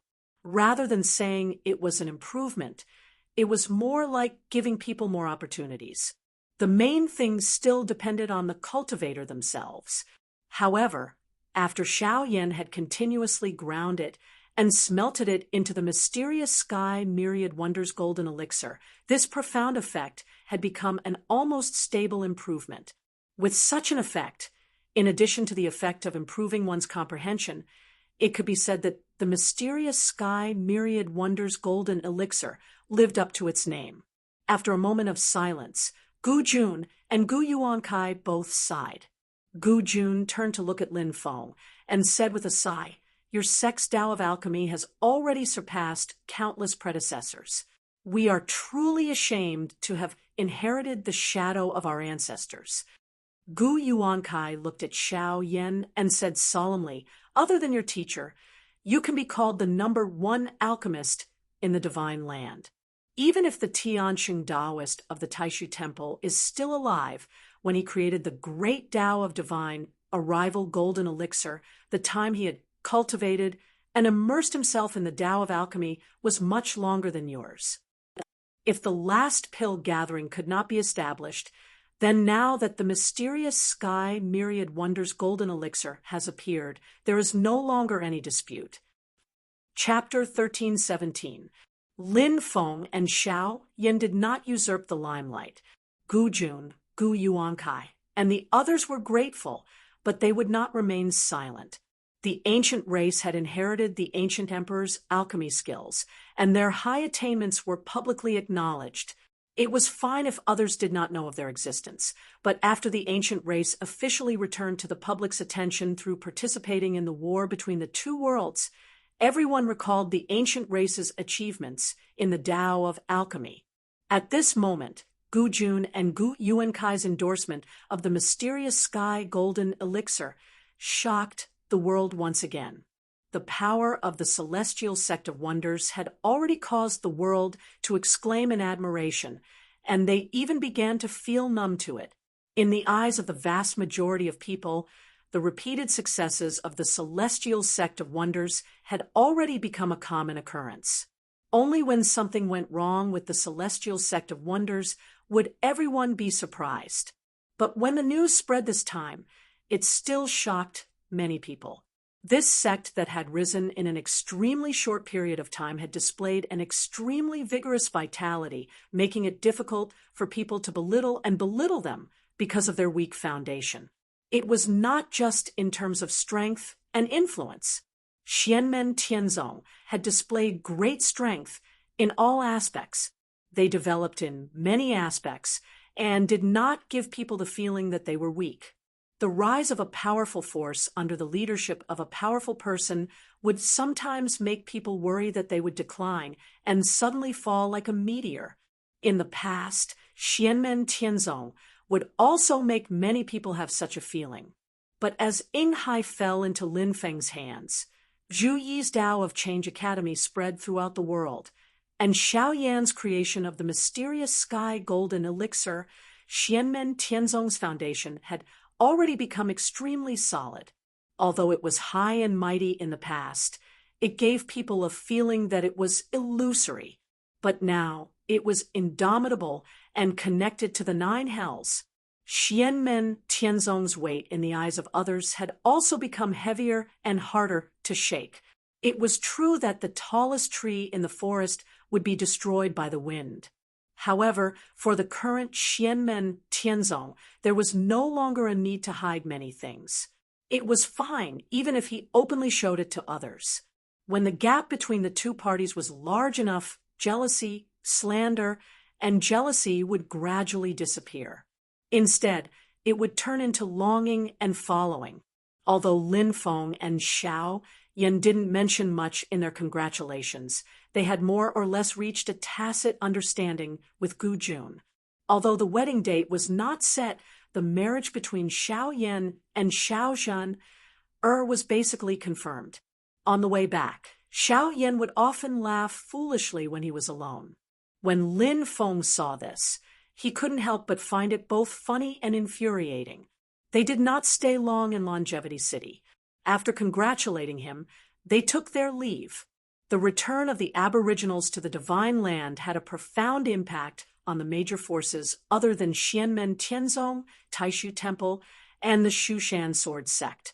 If Gu Jun and the others wanted to reintegrate into the human cultivation world of the Divine Land, they would need to plan and use both carrot and stick. Among the forces that were on good terms with Xianmen Tianzong, there were those who established ties with the Aboriginals and those who were hostile to them. After returning to Yujing Mountain, Xiao Yan prepared to return to Heavenly Gold Pavilion directly. On one hand, he would continue to refine the mysterious sky golden elixir, and on the other, he would further fine-tune the pill recipe. In Xianmen Tianzong, there were some disciples who could benefit from this pill when they were building their beer. Moreover, not mentioning the effect of this pill in raising the grade of the beer, just increasing one's perception and helping one to understand the Tao was already very valuable, not counting the Taishang treasure wisdom pill, which was difficult to refine due to the lack of raw materials. Just the combination of the mysterious sky golden elixir and the 33 Days of Fortune immortal pill had the effect of increasing one's perception. With the two added together, the effect would be quite significant. At this moment, Xianmen Tianzong was in a period of rapid development. It might be an exaggeration to say that it was changing every day, but the speed at which a large amount of potential was transformed into great strength was enough to blind everyone. Other than Xianmen Tianzong, the mysterious sky golden elixir was a priceless treasure. Even the disciples of Taishu Temple yearned for it, not to mention the descendants of the other sections. However, before he stepped into the entrance of Heavenly Gold Pavilion, Xiao Yan's eyebrows twitched. The person who returned to the mountain is little Huang? Why does he seem to have brought back a big demon? This demonic aura is so unfamiliar. It seems to be a demon that I have never come into contact with before. At this moment, there was a commotion in the Sky Desolate Valley. The disciples of the Sky Desolate Valley, as well as the many demons that resided here, were curiously gathered in a circle, staring at the huge beast in the middle. Beside the beast stood a young man. It was Huang Jinting. He looked at Zhuge Wanxiu, who had come after hearing the news. "Senior sister, do you know this beast?" Zhuge Wanxiu sized up the beast and shook her head after a while. "I have never seen it before." Next to Zhuge Wanxiu, the Kuei-Ox King snorted and looked at the nine-clawed Eagle King. "Eagle King, what is this?" The nine-clawed Eagle King shook his head. "I have never seen or heard of it in the vast land of infinite wilderness or the divine land." The Phylian King, the Flying Snow Feather King, the Heavenly Snow Feather King, and the other demons were also confused. Zhuge Wanxiu said, hesitantly, "It seems to be very gentle and not aggressive, although its demonic aura is that of a late-stage demon king. Beside her stood a little girl with hair as white as frost. It was her disciple, Yi Xinchuan. She sized up the huge beast in front of her curiously while secretly tugging at her master's sleeve. "Master, this big demon looks so cute. Although it is huge, it still looks very cute." As soon as she said this, the group of younger disciples of the Celestial Sect of Wonders actually all nodded at the same time, especially the female disciples. Their faces revealed expressions of deep agreement. However, after hearing Yi Xinchuan's words, everyone raised their guard in case the beast in front of them suddenly attacked. After all, no one had ever seen this demon before. Although it looked a little dull, it was a genuine late-stage demon king. If Yi Xinchuan angered it, and it went berserk, Yi Xinchuan would not be able to withstand it.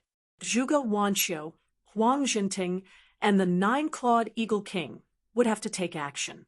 However, it turned out to be a false alarm. Although the great demon seemed to understand Yi Xinchuan's words and even slowly turned its head to look at her, it still had a dazed look on its face. It lay on the ground lazily and did not move at all. Huang Jinting smiled. "This guy is very dull and lazy. As long as you don't really attack him, he won't get angry." Master entered the void battlefield to look for Elder Shur and accidentally found a medium-class world. There are such demons living there. There are not many of them, and their strength varies. Master has eaten more demons than many of us have seen, but even he has never seen or heard of such a demon before." Huang Jinting was smiling from ear to ear, but the 9-clawed Eagle King, One-legged Ox King, Flying Snow Plume King, Philian King, and the other demon beasts shuddered at the same time and looked at Huang Jinting with annoyance. Huang Jinting didn't seem to notice anything. In fact, he had been following Shi Tianhao around Tianhuang mainland all these years and imitating him. He had eaten countless demon flesh and blood.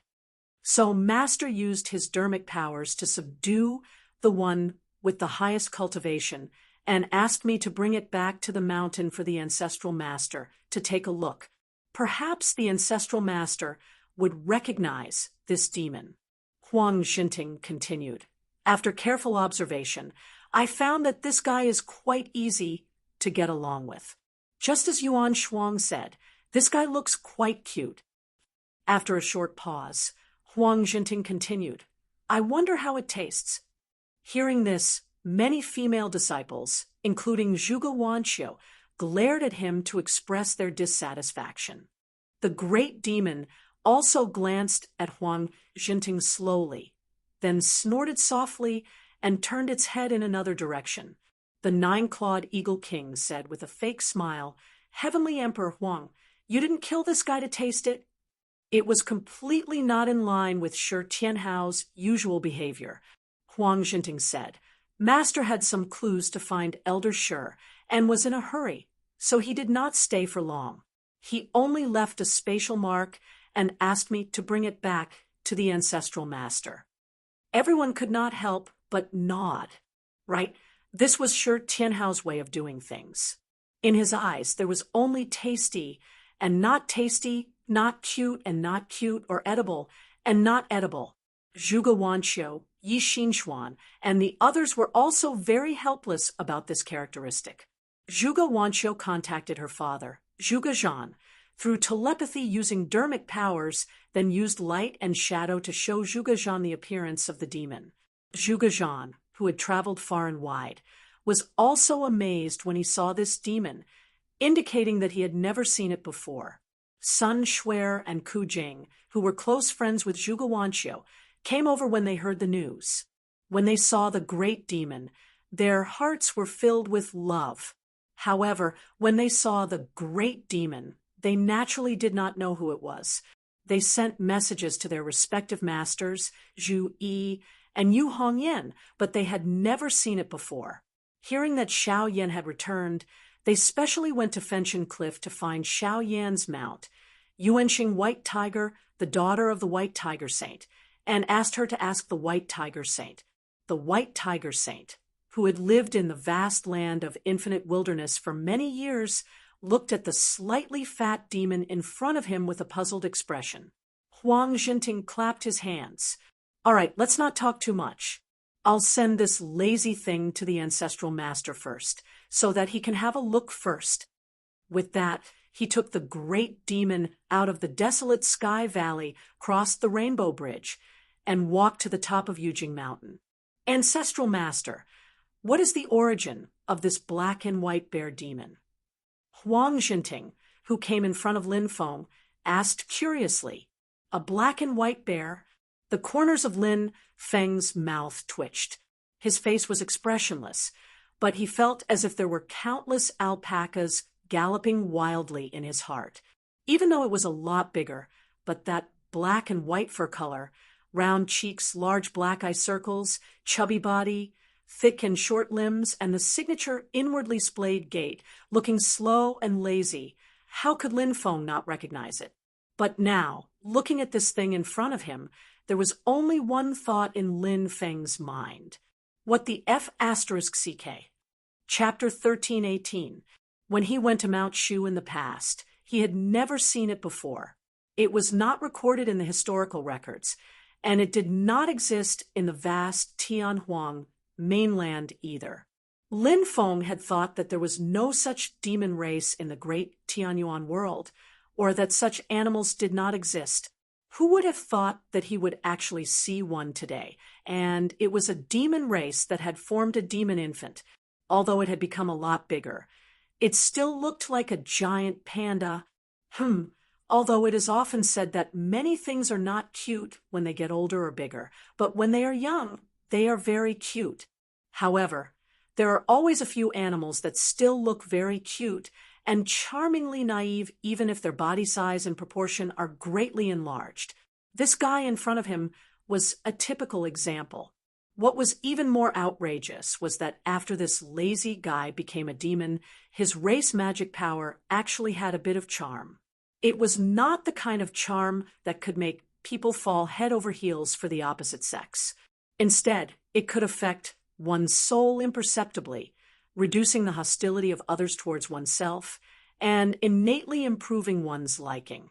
This kind of charm itself was not offensive, nor did it have any special purpose. It was natural and in harmony with heaven and earth. Therefore, others would be unknowingly affected by it without knowing it. At the very least, one needed to be at a higher cultivation level than him to be able to detect this abnormal state. Lin Feng naturally noticed it at the first moment, so he did not know whether to laugh or cry. Does this count as making use of one's specialty and strengthening one's innate advantage? Of course, Shi Tianhao was an exception. Goldie, whom he had raised, was also quite resistant to it. When it came in front of Lin Feng, the giant panda seemed to be a little more spirited. Its two eyes slightly widened, and it looked at Lin Feng in confusion. Well, that's right. That's it. Acting cute. The corner of Lin Feng's mouth twitched slightly again. Goldie, who was at the side, recounted the process of Shi Tianhao and the others discovering the demon to Lin Feng in detail.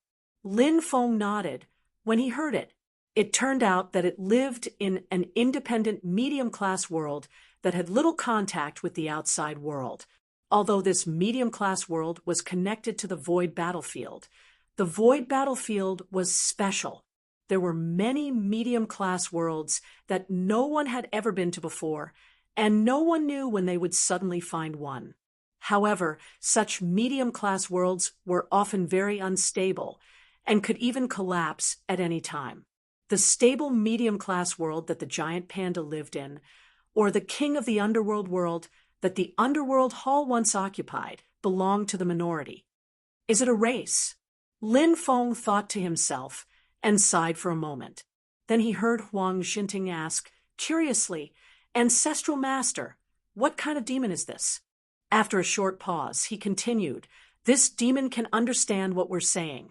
Master has asked them before, but they can't answer themselves. They can only call each other by their names, but they don't have a clear answer as to what kind of demon race they are. Speaking up to this point, Huang Xinting also felt that it was somewhat funny. In their words, they were too lazy to care and had never come into contact with the outside world. Most of them only like to eat and sleep, sleep and eat.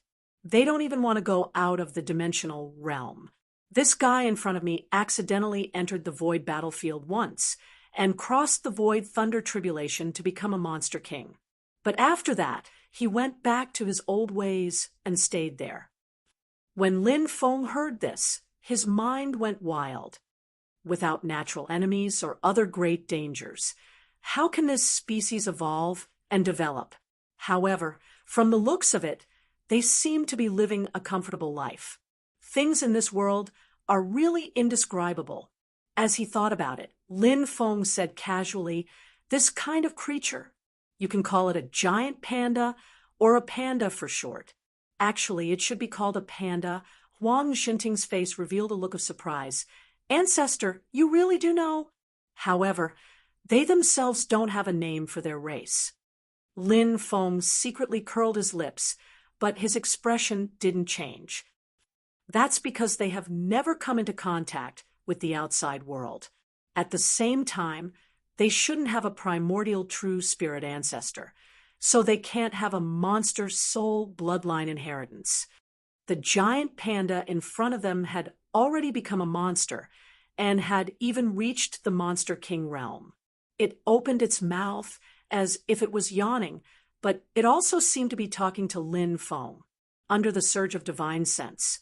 Although there was a language barrier, Lin Feng and Huang Jinting could understand what it meant. It was as if there was a silly voice in their ears.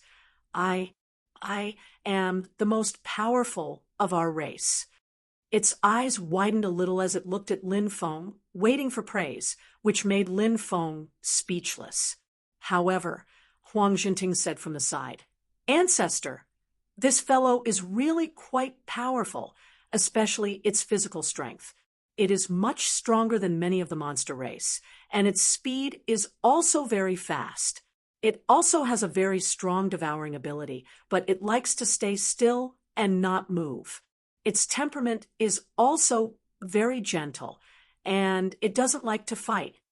If it has a fierce temperament, it will definitely surpass many of the other monster race. You really can't judge a monster by its appearance." Lin Feng didn't say anything when he heard this. He could see the state of the giant panda's body and the fluctuations of its monster chi at a glance. It was also because of this that he was particularly speechless. Its bite strength was only second to that of a polar bear, and it was on the same level as a brown bear.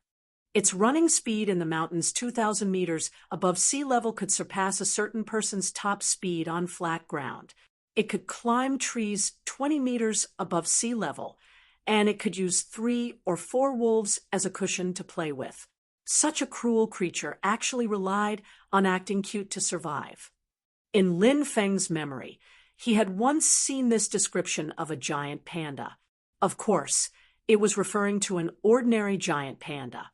Lin Feng couldn't be sure if this description was true or if it was made up by someone who made it up. However, the heaven primordial world before him, this panda demon really embodied this description to the fullest, not considering combat experience and other aspects in terms of pure physical condition and demonic power waves. This cute guy in front of him was much more ferocious than the 9-clawed Eagle King, who was only one step away from the immortal demon soul. There was no need for them to compete. Lin Feng could tell at a glance. Disregarding everything else, the 9-clawed Eagle King, who was a bird species, didn't even have the upper hand in terms of flying speed. Well, of course, the premise was that the fatty before him wasn't so lazy as to fully unleash his speed. In terms of innate conditions, this fellow was better than many monster race. And this was under the condition that there was no primordial true spirit monster among its ancestors. Otherwise, its natural endowment would be even thicker. What's more, the fatty before him didn't even put in much effort to cultivate. Everything he did was natural, although he had obtained the true essence of nature. In a sense, he was just relying on his natural endowment. If he could cultivate diligently like other top monster race members, his strength would be even stronger. However, such a ferocious fellow's natural supernatural power, in addition to strengthening the physical strength and the ability to devour food, was actually charming. In other words, it was acting cute. It's too shameful. Lin Feng shook his head repeatedly. Huang Jinting suddenly said, "Ancestral Master, this giant panda's body is intertwined with black and white colors. It's a bit like the fusion of yin and yang." Lin Feng made a sound of agreement. That's right. This monster race uses techniques naturally. He was born with the fusion of yin and yang. It's just that he hasn't fully comprehended it yet. If he fully comprehended it, he would be able to form an indestructible monster soul. At that time, he might be able to form a new monster chi supernatural power. The yin and yang chi would revolve around his body to protect him and eliminate external attacks. After charming and adding a special defensive ability, there weren't many people in the same realm who could attack him. It was convenient for him to continue lying there lazily. The more Lin Feng spoke, the more he had the urge to pout. He looked at the giant panda in front of him. "What's your name?" In front of him, This giant panda was very obedient. It didn't have a lazy appearance and replied, "I'm called Gun Gun." After saying that, its huge body really rolled on the ground, making Lin Feng want to roll his eyes. Gun Gun didn't stop after rolling. Instead, it continued to move closer to Lin Feng, as if it wanted to stay by his side. Others found them cute and couldn't bear to hurt them, but he felt that Lin Feng was very amiable. Lin Feng was well aware that this was because he had cultivated the book of Tao Te Ching to an extremely profound realm. The aura and concept of creation were very rich. His entire person was like the great Tao of creation, heaven and earth, making Gun Gun, who naturally admired nature, feel very close. Huang Jinting sighed in admiration and said, when he was in front of Master, he also looked like this. That's why when Master asked me to bring him back, he didn't resist at all. He was completely too lazy to resist. Lin Feng was angry and amused at the same time. An image appeared in his mind. Shi Tianhao was gesturing with his hands, wondering which part of this monster race he had never seen before was tastier. Meanwhile, Gun Gun was oblivious to its own situation and was even affectionately sticking to Shi Tianhao's side. Acting cute, Huang Jinting continued. Master also said that they have the true meaning of nature. Although they don't seem to feel it, they are good at evolving the yin and yang qi. That's why they are called yin-yang bears or tai chi bears. But today, I found out that they are actually called giant pandas. Hearing this, Lin Feng laughed dryly in his heart. Yin-yang bear, tai chi bear. Not bad. It seems like it's a lot better. While he was thinking, he suddenly heard Huang Jinting say excitedly, Ancestral Master, Master said that this kind of demon race is very suitable to be the mount of our sect's disciples. It's quite compatible with the Taiji diagram of the primordial spirit's incarnation in our sect's fundamental Taoist scripture. He said that this yin-yang bear called Gun Gun, no, it's a giant panda. It is the most talented of the monster race. Its cultivation is still low, but in the future, when its cultivation increases, it will be suitable for Ancestral Master. Hearing this, Lin Feng was dumbfounded. Although he knew that this was Shi Tianhao's filial piety, when his own sage-like appearance appeared in his mind, with a charmingly naive giant panda sitting on his, but behind him, from Shaoyan, Shi Tianhao and the other direct disciples to Huang Jinting, Tang Jun, Zhou Yunsong, and even Guo Zonghuang, Meng Honglu, Yixin Hui, and the others, each of them riding on a giant panda. This scene was too beautiful. He really didn't dare to continue thinking about it. Lin Feng instantly had the urge to cry. This is too embarrassing.